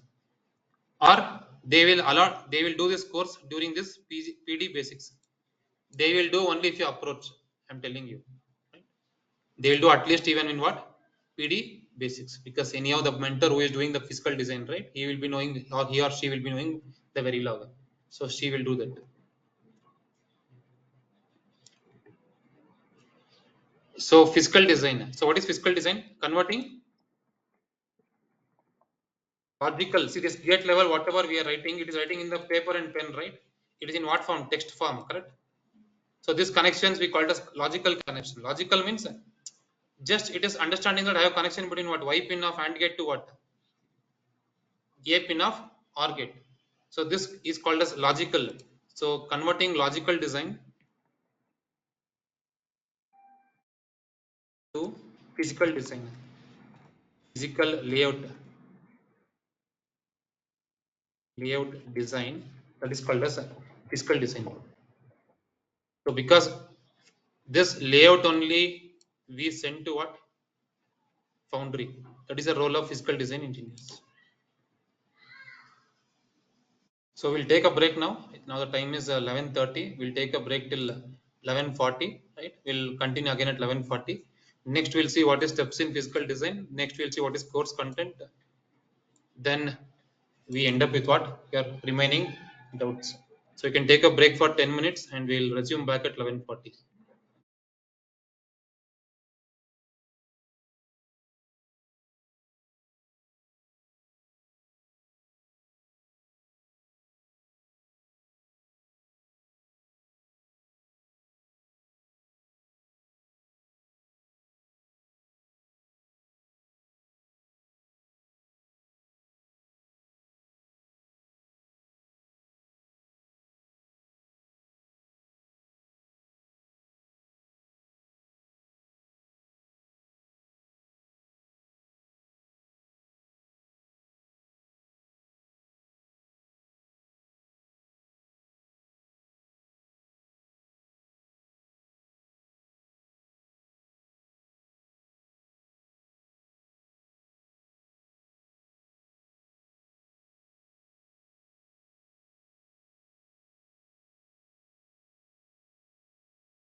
Yes, we will continue again.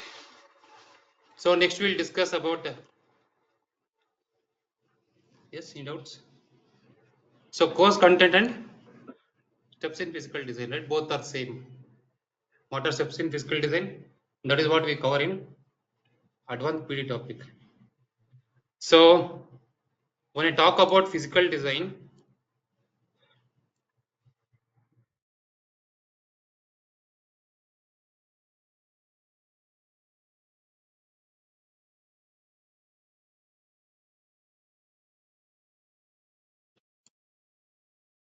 physical design starts with full chip. Right?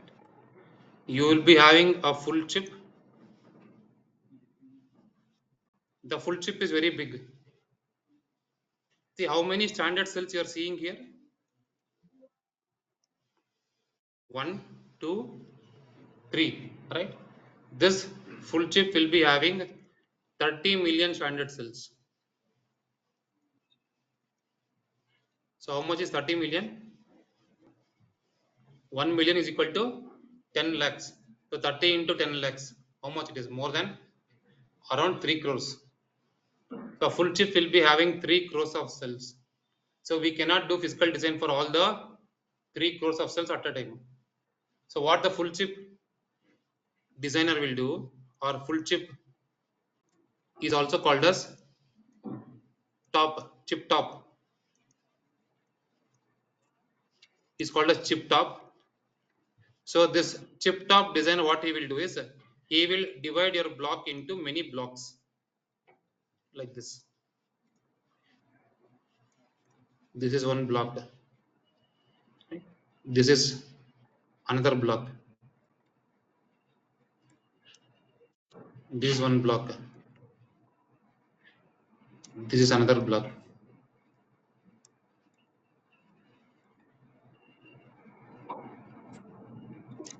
This is one more block. This is one block. This is one block. This is one block. Right here, like this. All these are one block. Right. This is one block. This one block. This one block. This one block.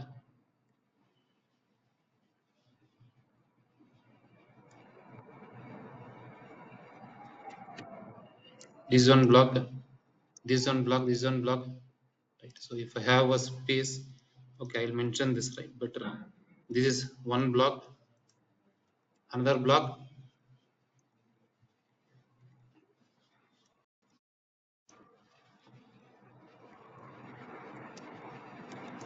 So these many blocks they will divide. So each physical designer engineer will work on each block. Generally, each physical designer engineer will be given 2 blocks to do the physical design. Generally, if design complexity, for example, this block may have how many cells?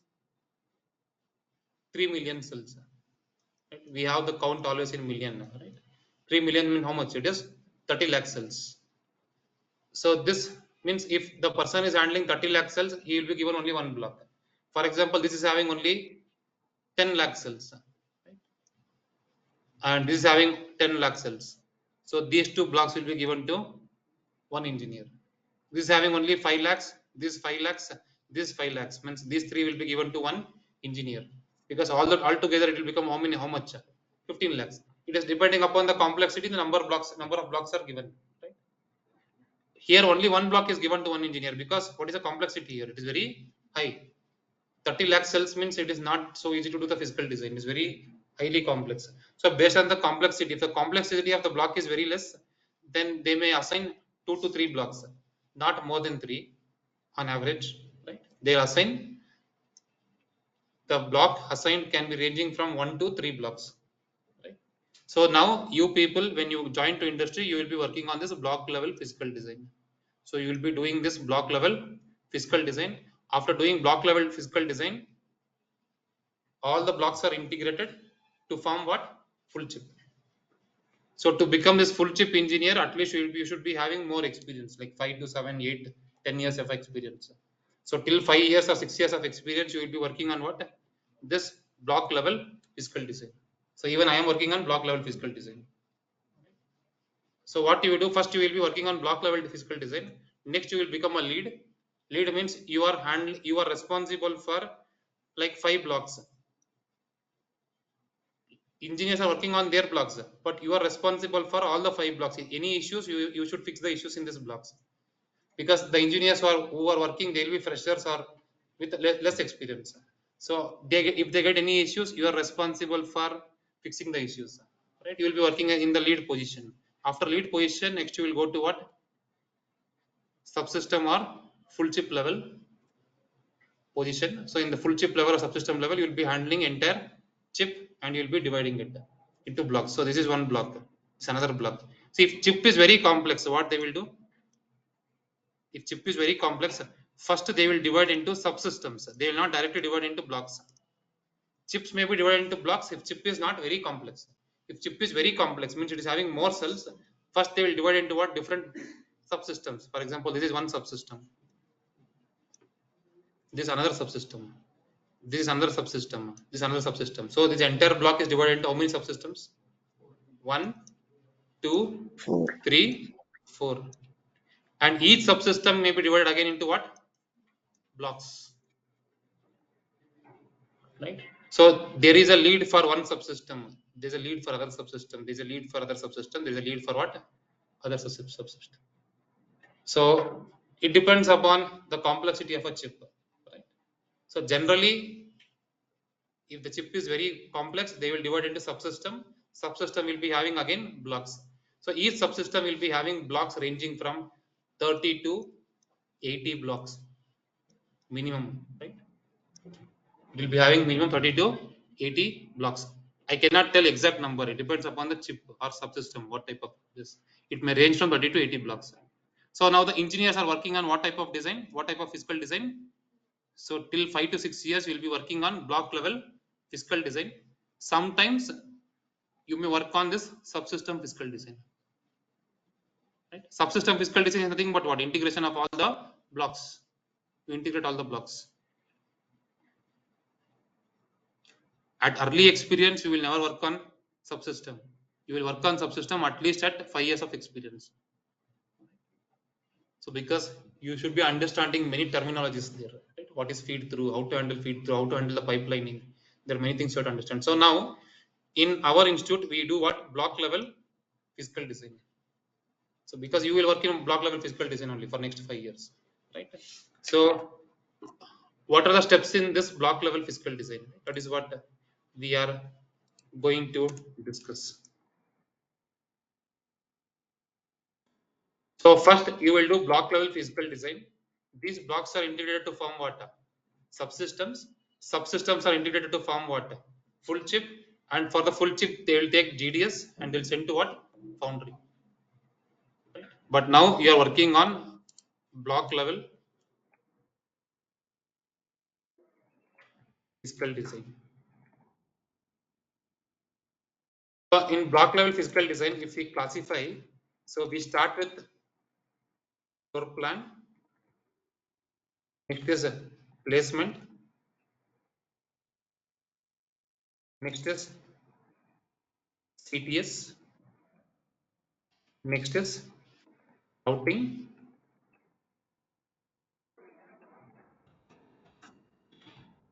Next is sign off checks.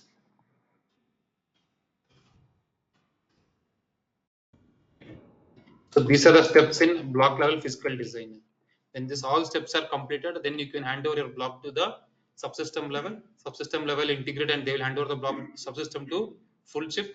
Full chip will integrate and they will hand over their GDS to the foundry. This is how the flow goes. So why you are not doing the full chip level directly? See, if the full chip level is very small, right? It is having only 10 lakh cells or 20 lakh cells. Directly you can do physical design for what? Full chip level itself. It is not that every time full chip should be divided like this. Right? If full chip is having only 30 lakh cells, you can do physical design on this full chip directly. Dividing into blocks, subsystem is not required. But generally, what industry is working, what you talk about Qualcomm, Intel, AMD, right? Their chips is having more than 30 million cells. 30 million means it's more than 3 crore cells. See, we cannot do physical design for 3 crore cells directly. So they will divide into subsystems, and subsystem again divided into what? Blocks. So all these are blocks.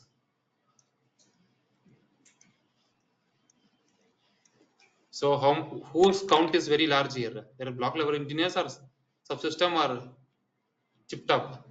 There will be at least 2 chip top engineers, 2 subsystem engineers. So how many block level engineers you want?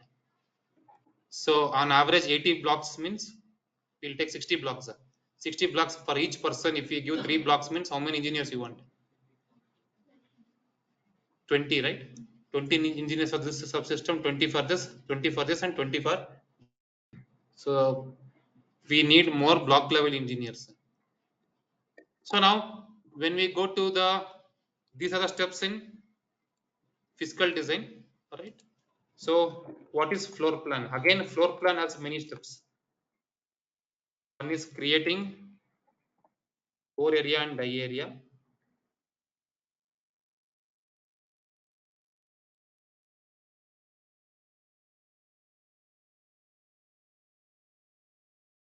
Next is port placement. Next is macro placement.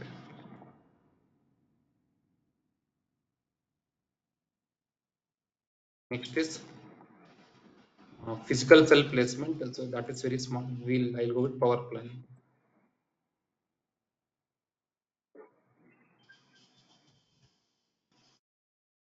So these are the main steps in what? Floor plan. See, creating core area and die area means for your block, this block is given to you, right? Now you are responsible for doing physical design for only this block. For your block, what you will do?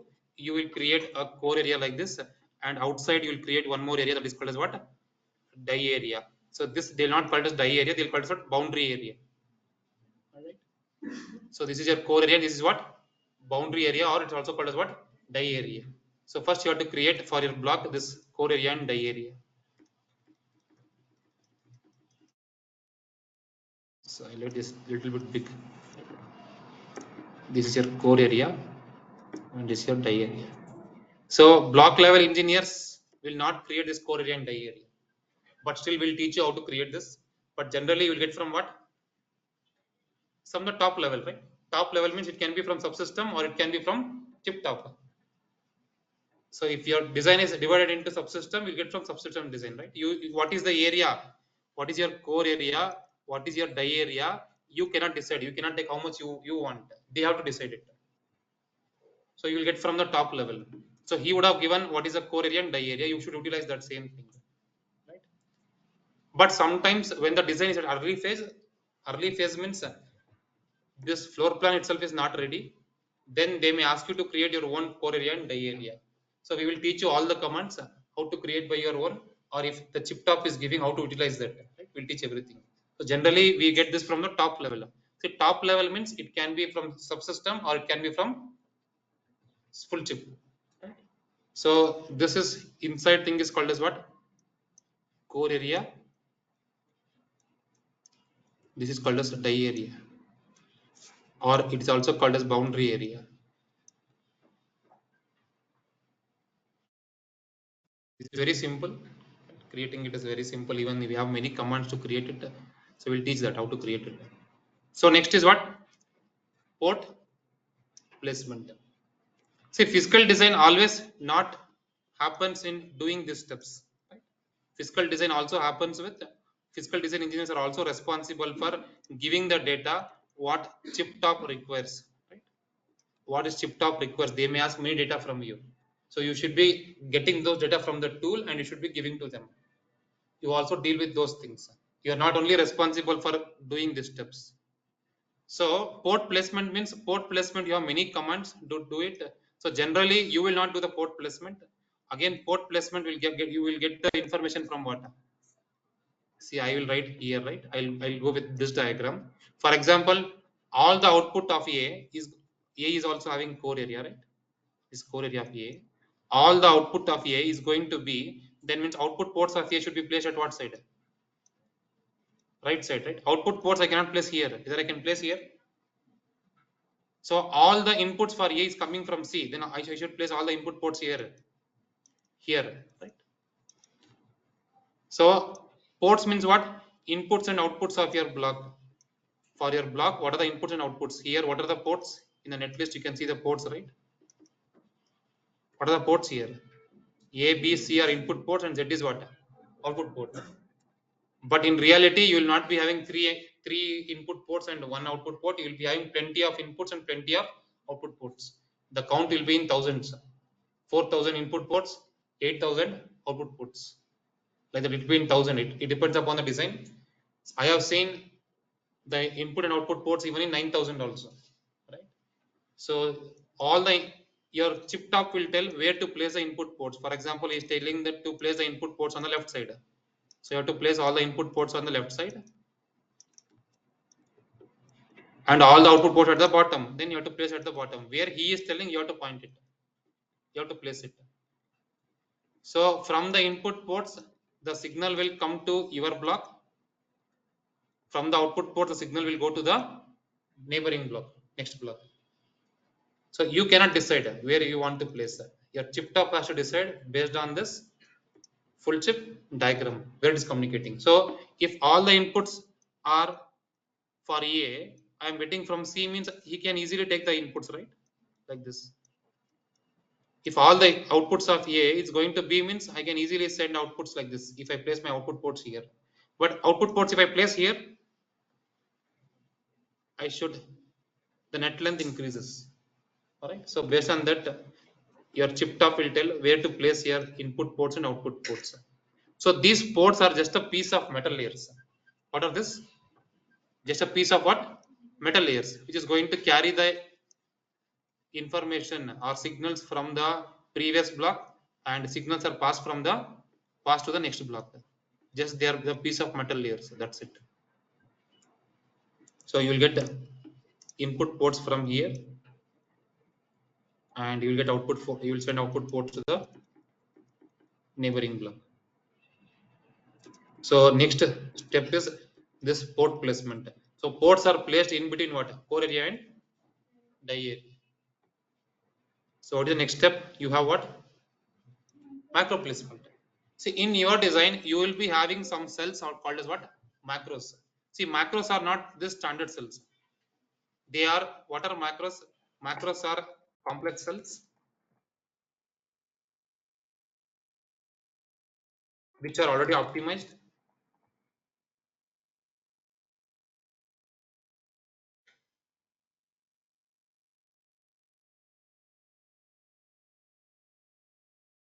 And layout is ready.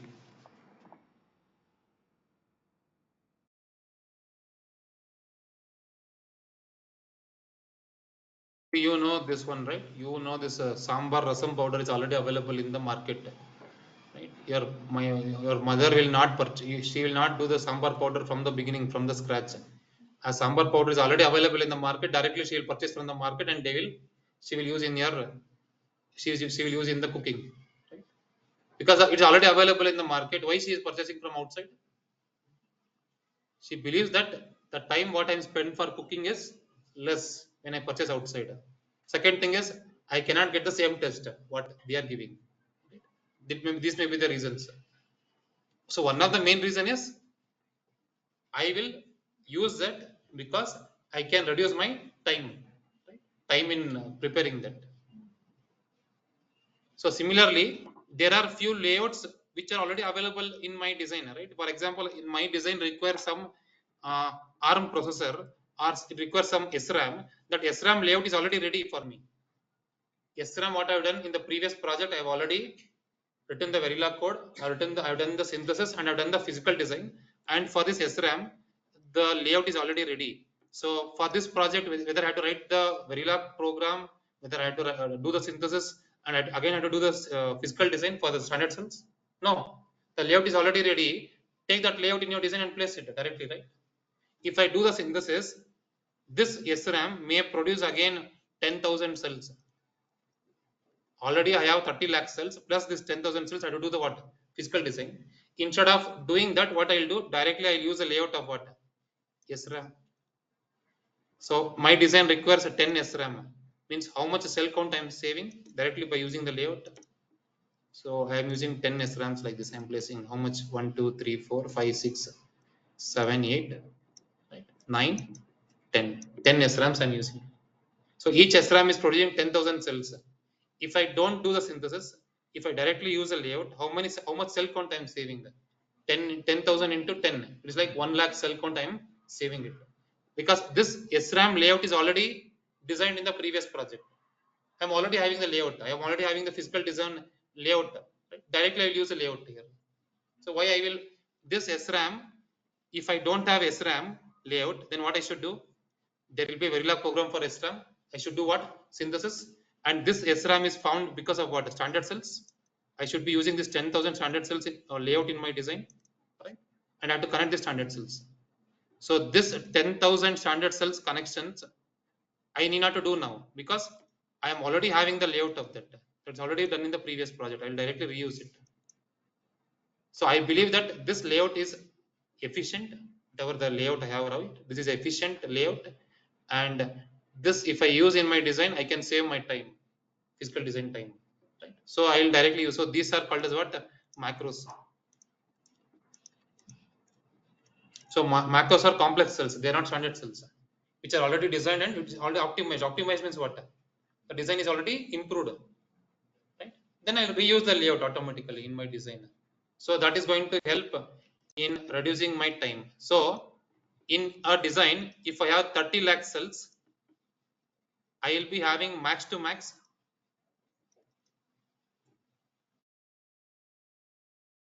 Right? If I have 30 lakh cells, I will be having max to max till 150 macros. Right? Macros count may range from 10 to 150. Even some design may not have what? Macros at all. It depends upon type of design. This macro count may range from what? 10 to 150. Maximum it can go to 150, but recently I have seen even 300 macros also in one of the design. But generally in an average, the macro count can be what? Till only 150. But what is the count of standard cells? Standard cell count is in 3 million, means 30 lakh standard cells I have. As macro count is very less, first we do what? Placement of macros. What is this? Layout of a macro, right? This box is what? It is a layout of a macro. In this macro, we have lot of cells. We are not worried what is present inside, because we believe that this is our best layout. So we are not only we are worried about connection this macros to the standard cells and connection from standard cell to what? Macros. We are not worried connections inside this macros. Right? That 10,000 cells inside the macros, we are not worried because it's already done in the previous project. That we are reusing it. So if you have any macros in the design, do macro placement first. Right? This is layout of macro. So there are many guidelines for macro placement. Macro placement plays very important step in physical design. It is not that how I place randomly, right? You cannot place like this. There are many guidelines for this macro placement. You have to see if macro placement goes wrong, entire physical design will go wrong. Your congestion will go wrong, your timing will go wrong. So macro placement is very crucial step in physical design, right? So this should be done very carefully and analyzing the things. So first we place this macros because its count is very less compared to standard cells. So standard cells will be in the lakhs, but macros will be in hundreds. So we place that first. So after macro placement, what we do? Power planning. See, because why this power planning is required? Because you see the layout here, right? On top you have what? VDD. At the bottom you have what? Ground. Here you have VDD and here bottom you have what? Ground. So all the cells in my design, all the 30 lakh cells in my design requires VDD and VSS connections. So to give this VDD and VSS connections for all the 30 lakh cells, we do the power planning. So now you will also learn what is power planning and how to do the power planning. So first we create stripes, next we create rails, and on the rails we place the standard cells. That you'll understand when we go to the. So why we do power planning? So power planning is done to give what? VDD and VSS or ground connections to all standard cells as well as standard cells and macros without IR drop.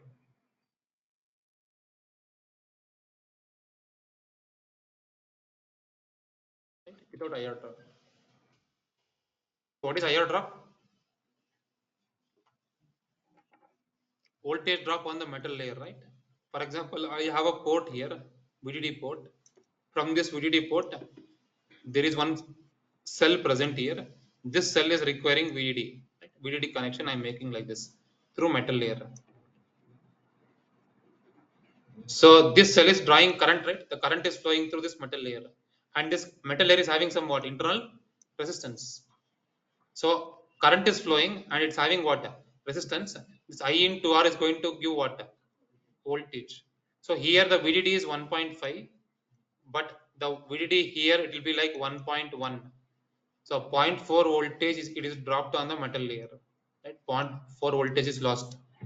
So metal layer will convert this in form of heat, and it is gone. So I am getting here 1.5, but what is reaching to the cell? 1.1. Remaining 0.4 volt is gone. It is gone on the metal layer. So metal layer will convert this voltage drop in the form of what? Heat. Capacitance will convert in the form of electric field. Your inductance will convert in the form of magnetic field. But metal layer will convert in the form of what? Heat. This 0.4 volt is gone. Why it is gone? Because of what? Resistance, right? If you have more resistance, you have what? More voltage drop. So why have more resistance? Because of what? Long metal length. If metal length is more, I have what? More resistance, more voltage drop. So I am giving my VDD is 1.5. So generally you have read in your books like VDD is 5 volts. But when we use IC at lower technologies like 7 nanometer, what do you mean by 7 nanometer? If I call technology 7 nanometer, what is the meaning of that? Distance between source and drain is what? 7 nanometer. That is the meaning of technology. 14 nanometer means distance between source and drain is what? 14 nanometer. See, now I am working on 7 nanometer technology or 4 nanometer technology or 3 nanometer technology. What is the meaning? If I am working on 3 nanometer, the distance between source and drain is what? 3 nanometer for all the cells in my design. Right? So when we go to lower technologies like this, 7.3 means the voltage will be in order of what? 1.5 or 1.8. It will not be like 5 volts or 12 volts. It will be like 1.5 volt. It will be like 1.2 volt or 0.7 volt. It will be in that range. Right? So I am applying 1.5 volt VDD, but how much is reaching to my cell? 1.1, but 0.4 volt is lost. So when the voltage drop is reduced here, or voltage VDD is reduced here on the cell, what happens? The cell delay increases. Instead of getting 1.5, the cell delay is 1 nanosecond. If I get 1.1, the cell delay will become 2 nanosecond. The cell delay is going to what? Increase. So I should get the same voltage what I have applied here. The same thing I had to get here.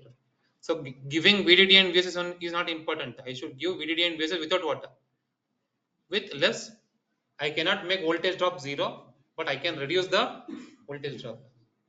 If voltage drop increases, my cell delay increases. That I have to take care. So for that reason, we have to do efficient power planning. So in our design, we learn about what? How to do this efficient power planning. Right? This one.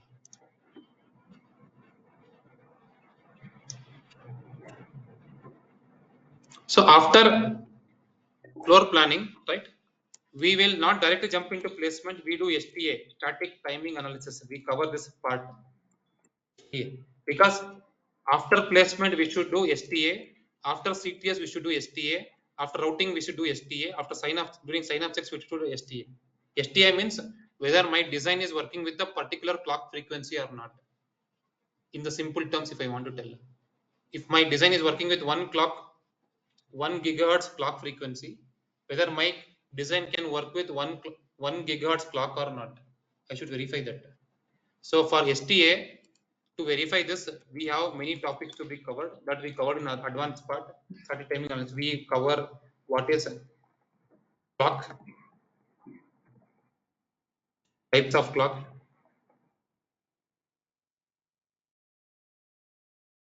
clock skew, clock latency.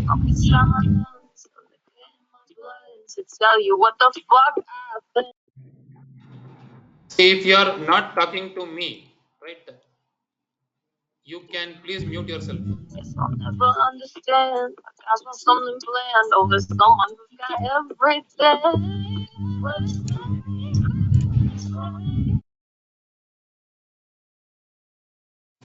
See, going to the college, everyone can do, but having the common sense and intelligence is important, right? That everyone cannot have. So we are going to the college and university to gain this common sense and intelligence. A 10th standard student, how he is driving in the road, and a degree holder, how he is driving in the road is very important. So we go to the college to have this common sense, right? When you're not talking to me, mute it. It is your responsibility to take care of that. If you want to talk to me, you can interrupt anytime. So you people are degree holders. I'm not teaching to 10 standard students or UKG students, right? We are teaching to the degree holders. So don't learn from us, right? As your degree holders, right? Show your learning to us. What you learned in your UG classes. So discipline, everything that's a common sense, what you have, show that to us. Don't learn from us those things. We are here to only teach the technical terms, not the morality and other aspect.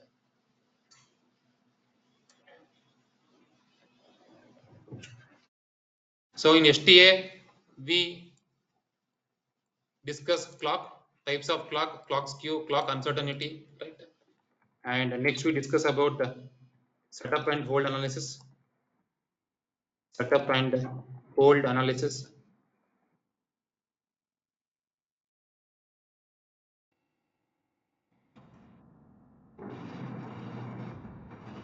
We discuss about into rest path and rest to out path.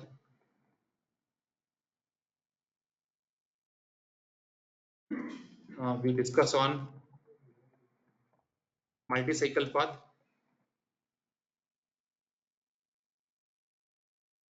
and false path. We discuss on PVT conditions, process voltage, temperature. So PVT conditions and modes, corners,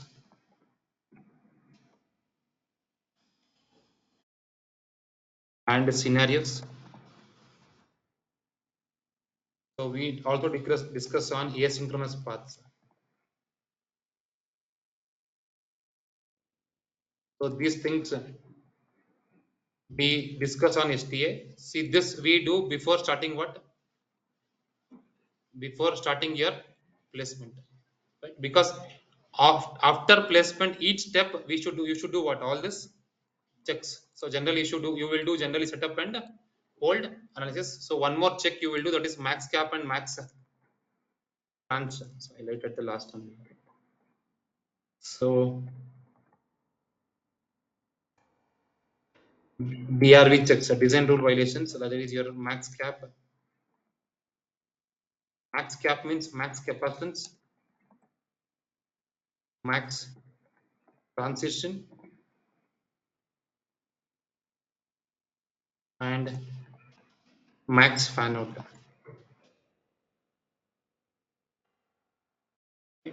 So this we cover immediately after the floor plan. So now after placement, right, each step you have to do what? STA, mainly you will do setup and hold and max cap, max trans and max fan out. So all these are inbuilt to form the setup and hold. Right? How to form the setup and hold analysis? All these concepts are inbuilt for to do this analysis. Right? So you have to understand all these things, how to do setup and hold. So how to create the scenarios for setup and hold, right? You have to understand PVT conditions, all these things.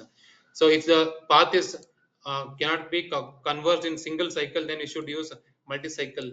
So to do what? Setup and hold. And if some path we need not to do testing at all, that is called as what? False path. So you should understand all these things to do what? Setup and hold analysis. So main things we have to understand how to do setup and hold analysis by incorporating all this concept. So next placement, right? What is placement? Placing all 100 cells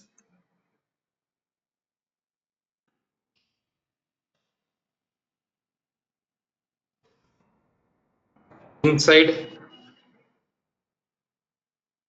core area. I have to place all the standard cells inside core area.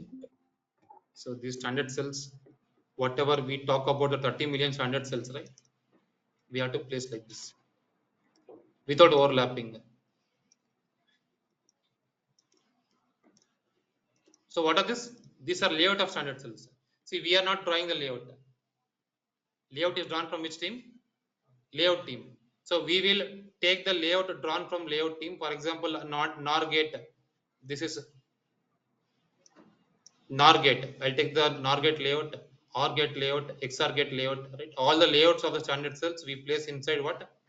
Core area. So all these are layouts of cells. So if I'm writing box means don't think it is a box, right? It is a inside this box we have what? Layout of cells. So all these cells you place inside the core area. So after placing these cells, right, what you do? It is like you have to do many checks after this. So you will do the check like congestion. How to do all these checks in the tool and what is the meaning of these checks? Right? We will discuss congestion. So these checks, right? DRV checks, max cap, max trans, max fan out. These are called as standard cells for what purpose? All the standard cells mainly they have what? Same height. Almost they have what? Same height, but the width will vary. It is, I will show you the PPT here.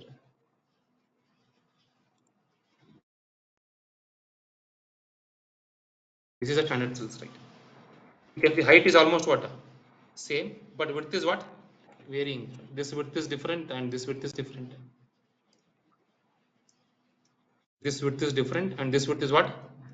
Different. So standard cells will vary with width, but almost all have what? Same height. So for that reason, it is called as what? Standard cells. That is why the name we have given as standard cells. The layout engineer will take care of that. I am telling almost all the cells. Few cells may also have double height. Double height means, so you can see this rows, right? These rows. These are called as site rows. In the site rows only, I have to place my standard cells. So all the cell is having same height as what? This site row height. So few cells even may have what? Double height like this. It may take two site rows. So that all things you will understand when you go to the topics. But now you can understand that all the cells have what? Almost all the cells have same height, but obviously they will vary with what? Width. So width is different for different cells.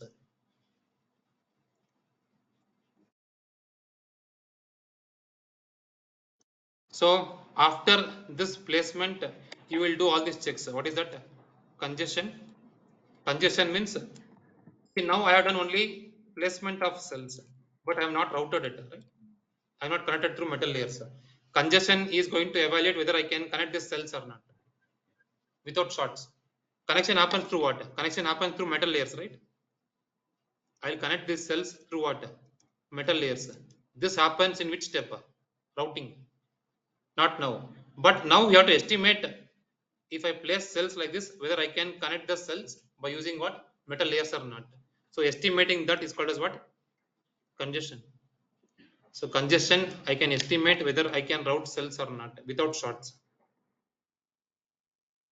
Estimate the routing, whether I can route or not.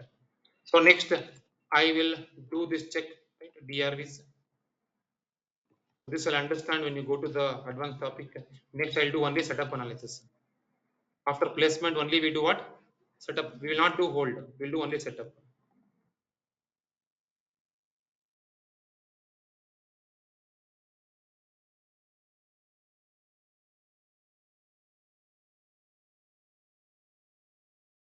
So these checks we have to do. If these checks are passed, then I can go for what? CTS. So what is full form of CTS? Clock tree synthesis. So we have to build a clock tree, right? Clock tree synthesis is nothing but building clock tree by using inverters and buffers.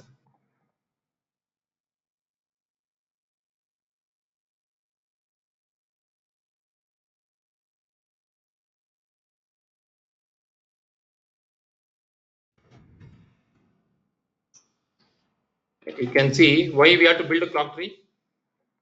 See, at the beginning, one clock port will be driving all the flip-flops. All these are what?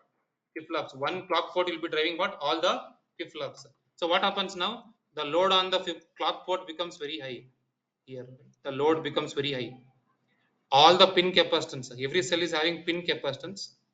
Because what is pin capacitance? You have what? Source, drain. You have oxide here. On top of that, you have what? Polysilicon. Polysilicon is positively charged. This is dielectric. Silicon dioxide is dielectric. And at the gate, you have what? Negatively charged. So this is going to act like what? Parallel plate capacitor. So this capacitance we call it as what? Pin capacitance. So every cell is having pin capacitance. Sum of all the pin capacitance will become what? Load capacitance. So now the clock, when I talk, right, this clock, this is the ideal clock. But in reality, the clock will not change like this. The clock will have raise transition and it will be having what? Fall transition like this. If this capacitance load is very high, like your tank is very big, it will take what? More time to fill. If this capacitance is completely charged, then I will call it as what? It is raise time. If capacitance is completely discharged, it is called as what? Fall time. If capacitance value is very big, I will take what? More time to rise and I'll take what? More time to fall. So where is the clock signal now? It has been converted to what signal? Triangle signal. Why triangle signal? It has taken more time to what? Rise. It has taken more time to what? Fall. Because this load is what? Load is very high. Why this load is high? Because one clock port is connecting to what? All the flip-flops. So reduce the load, right? How do you reduce the load? You will reduce the load by using the buffers. So I think I have not. So what you do? You start using the buffers here.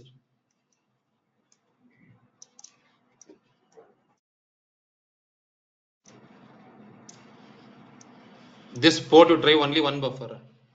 Again, this you drive what? One buffer. Now use one buffer here, one buffer here. Again from this buffer use what? One buffer here, but one buffer here.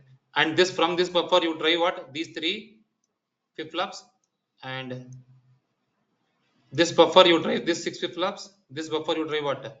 This 6 flip-flops, and this you drive 6 flip-flops. And this buffer you use to drive what? This flip-flops, and this you drive this flip-flops. And this buffer you drive these 3 flip-flops, and from this buffer you drive what? These 3 flip-flops.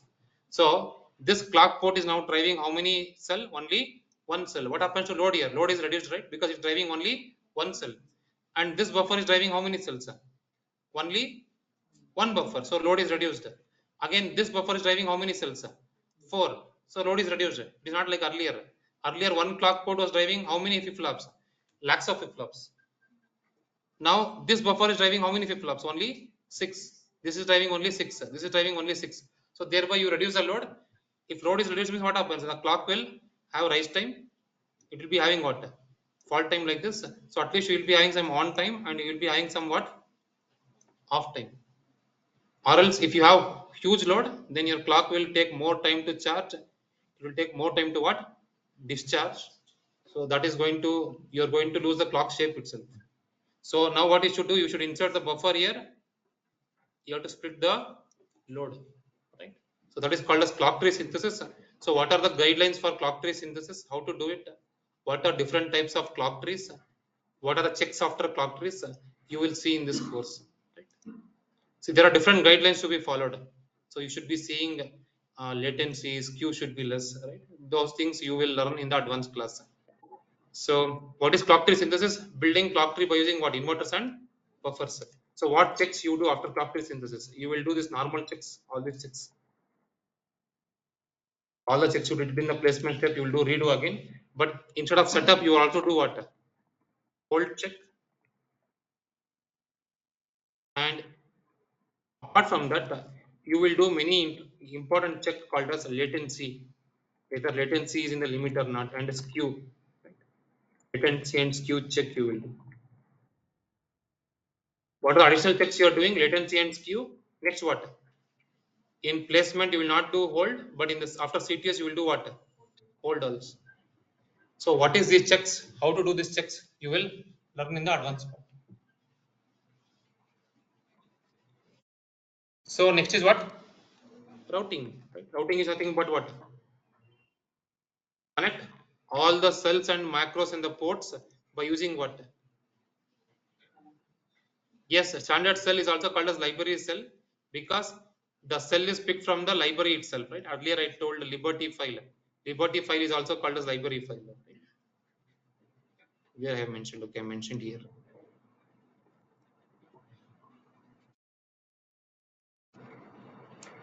All these cells are picked. Standard cells are picked from which file? Library file. So it's also called as library file also. Library cell also.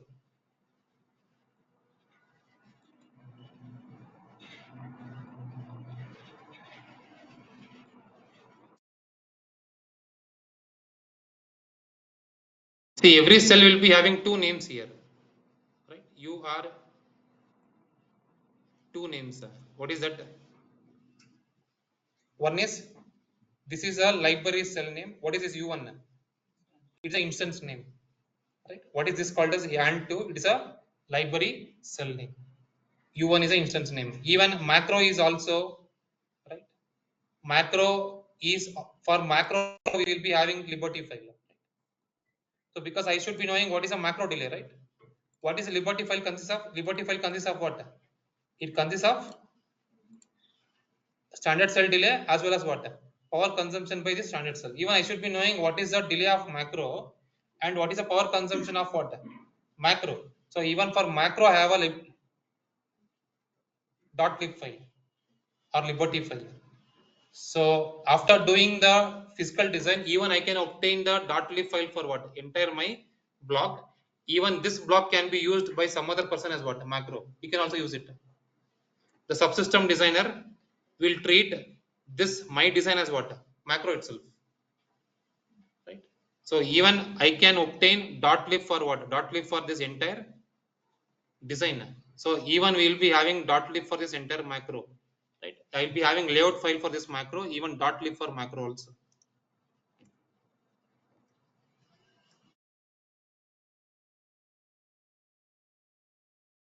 Yes, it can do. It will do in the future. Artificial intelligence can do this. Now all the cells placing, we are not doing it. Tool only doing it. This macro placement only we are doing it. Physical design engineers will manually do the macro placement because whatever machine learning tools are already available, but it is not good. They are not doing efficient macro placement. So Synopsys is already having macro placement machine learning tool, but it is not doing the efficient work. Till now we are doing it manually. Every industry follows manual macro placement. Means the designer will move the macro from outside the core area to what? Inside the core area based on some rules. But the standard cell placement, we are not doing it. Tool will do it. Because standard cells are not in 1 or 2 count. They are in millions. 3 million standard cells we have in our design. So I cannot move all the 3 million standard cells inside the core area.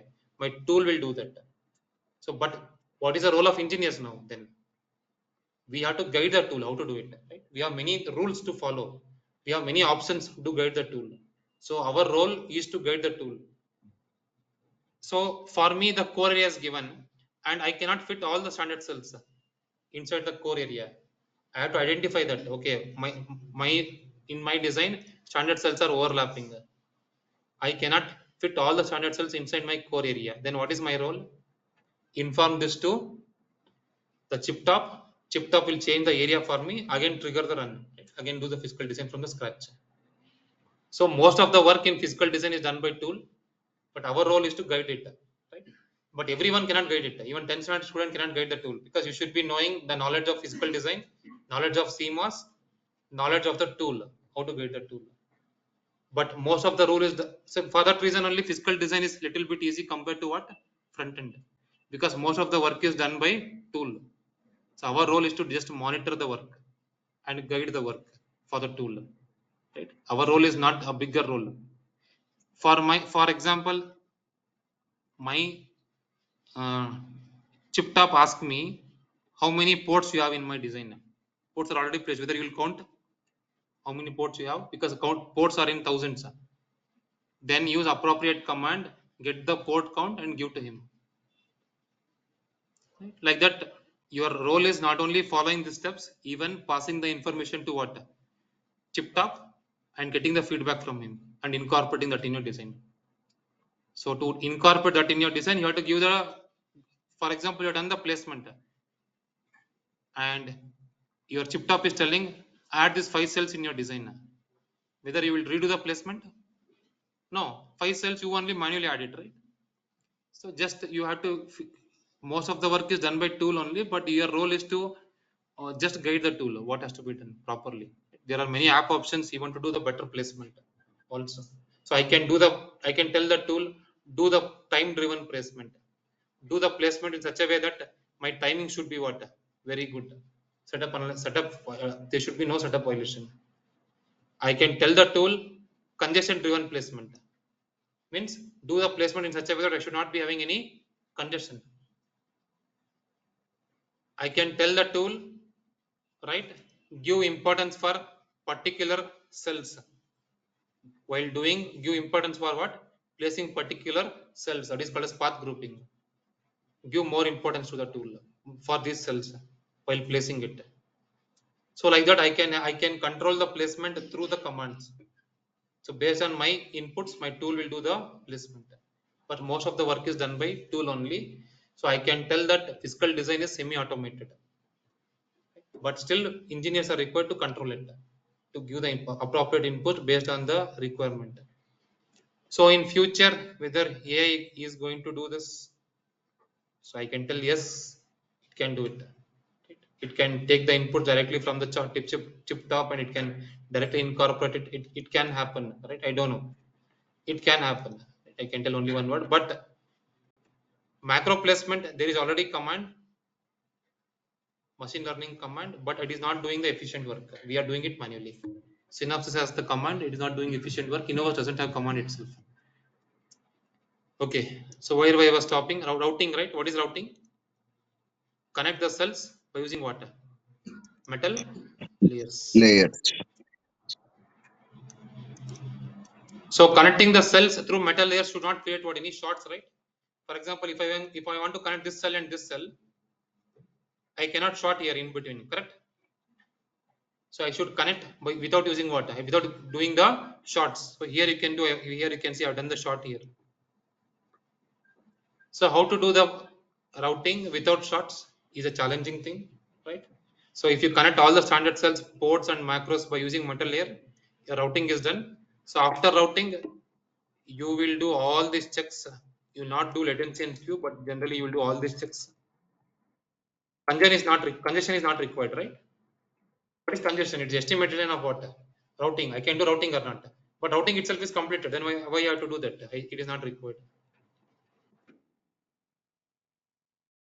So one more check gets added here. That is called as a DRC and LVS. DRC and LVS. DRC means Foundry has given some rules to me, right? Whether I am following all the rules or not. My Foundry tells that between the metal layers, at least I should maintain this much minimum spacing, right?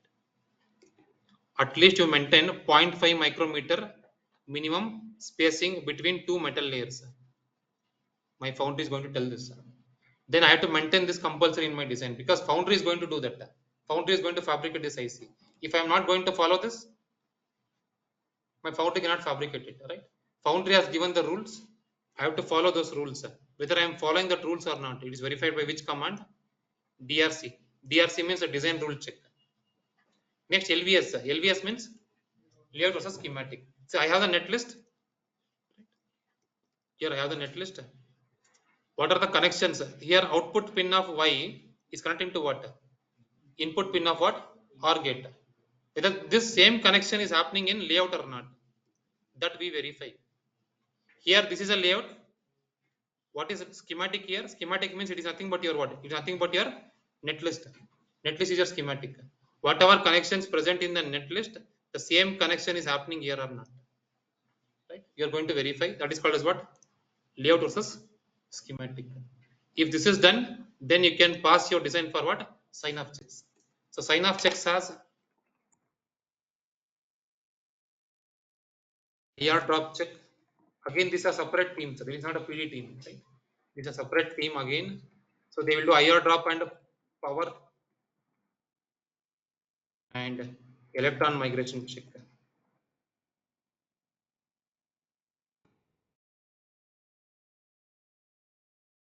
So this is done by different tool. See, all this physical design is done by using which tool? ICC2. Synthesis, sorry, here, right? Where is physical design here? Right? It is done by which tool? ICC2. So synthesis is done by which tool? DC compiler. DC means design compiler. ICC2 means integrated circuit compiler. Earlier we had ICC1. Now they have advanced version of that is called as what? ICC2. Now next is what? Sign off checks. For IR drop and power and electron migration, we use redoc. So whether how much power consumption my design has, what is the IR drop, how much IR drop I have already explained what is IR drop, right? So whether I have more IR drop or not, all these checks are done. Whether I have more IR drop, then my sign off team will tell, okay, in this region you have more IR drop, fix it. Then I have to fix the IR drop issues here. Right? They will point out where is the more IR drop I have. So I have to fix those issues. So this sign off checks, whatever feedback I get, I should incorporate in my design. Right? Next is a timing sign off. So timing sign off, this star RC is used for RC extraction and prime time.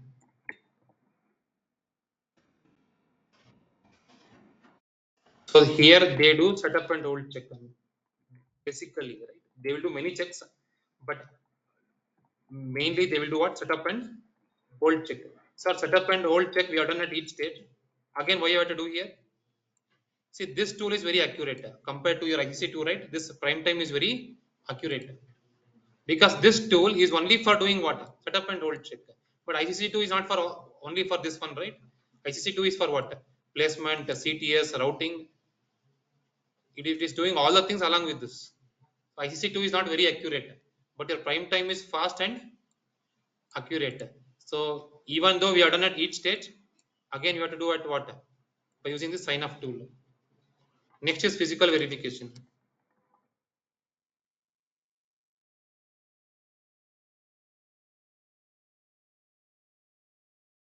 Physical verification. So the same thing DRC, LVS, ERC, electrical rule check. So all these things we do on my design by using a tool. So generally industry uses caliber, but from Synopsys it is IC validator.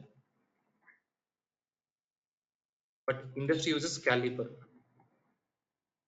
We don't have caliper, but we have what? IC validator because it is Synopsys tool. Caliper is from Mentor Graphics, but popular tool is caliper.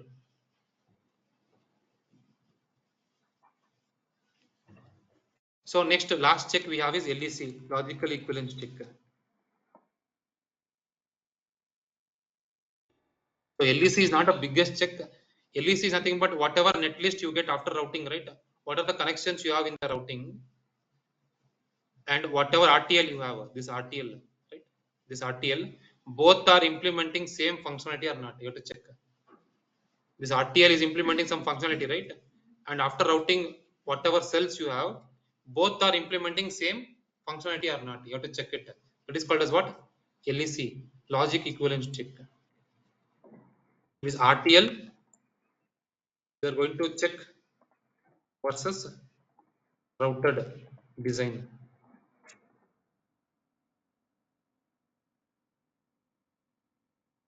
Both are implementing. We are not checking the connections. We are checking the functionality. Both are implementing same functionality or not. Right? So if everything is passed, then you can give your block to what?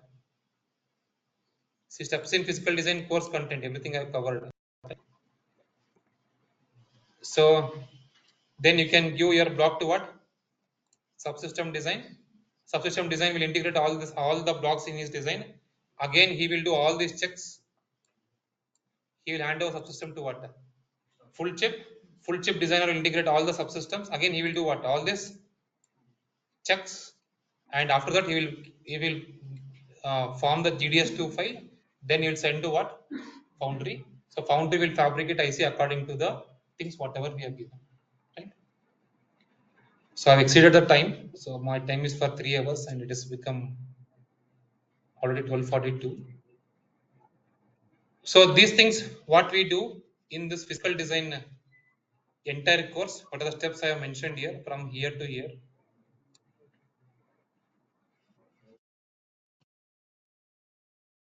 Including synthesis, right? It's including synthesis.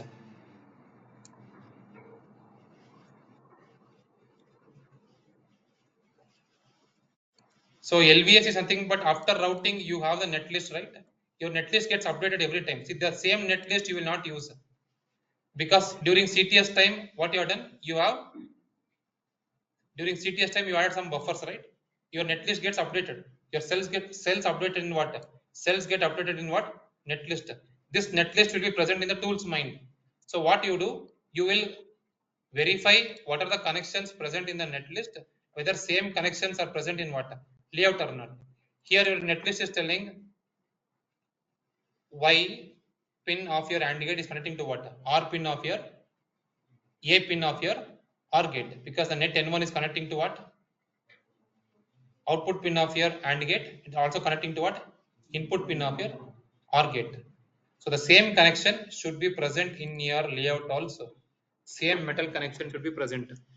For example, this is your AND gate and this is your OR gate, right? The same metal connection should be present between these two cells. If this connection is not there, then it is called as open. If connection is not mentioned, it is open. Open means the connection is present in the netlist but not present in the layout. So the connection is there, but this connection is shorting with some other connections again, right? Here there is a short. Meaning is what? Then this connection is connecting to this also, right? And this connection is connecting to what? This also. But these connections are not present in what? From here to here connection is not present in your netlist, but it's present in what? Layout. This is called as what? Short. So this type of verification your LVS will do. Your LVS will just check whatever connections present in my netlist, the same connections are present in the layout or not. If the connections are missed, it will report as what? Opens. If additional connections are present, it will report as what? Short.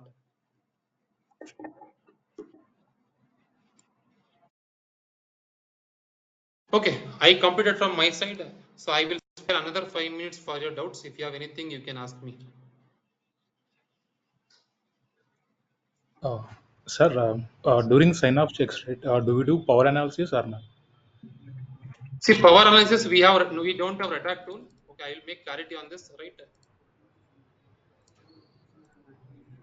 See, again, this is a separate. Yes, listen. Even I am working on the project, right? As a PD engineer, I am not doing this step. This is separate team again. So, but this we cover in form of what theory, because we don't have what redact tool, but we have other tools. We will do other things. But IR drop and electron migration, we don't have redact tool.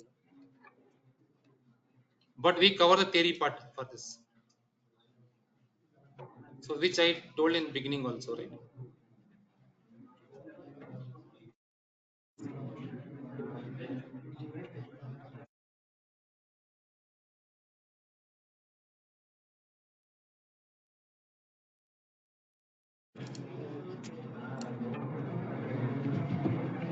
So any other doubts?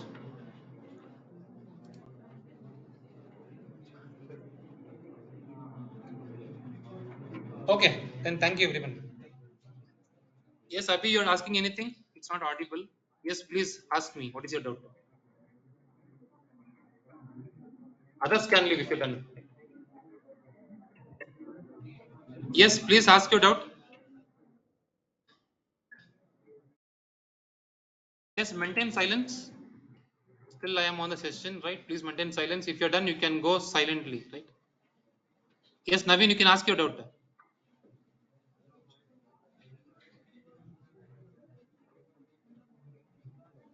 Okay, no response.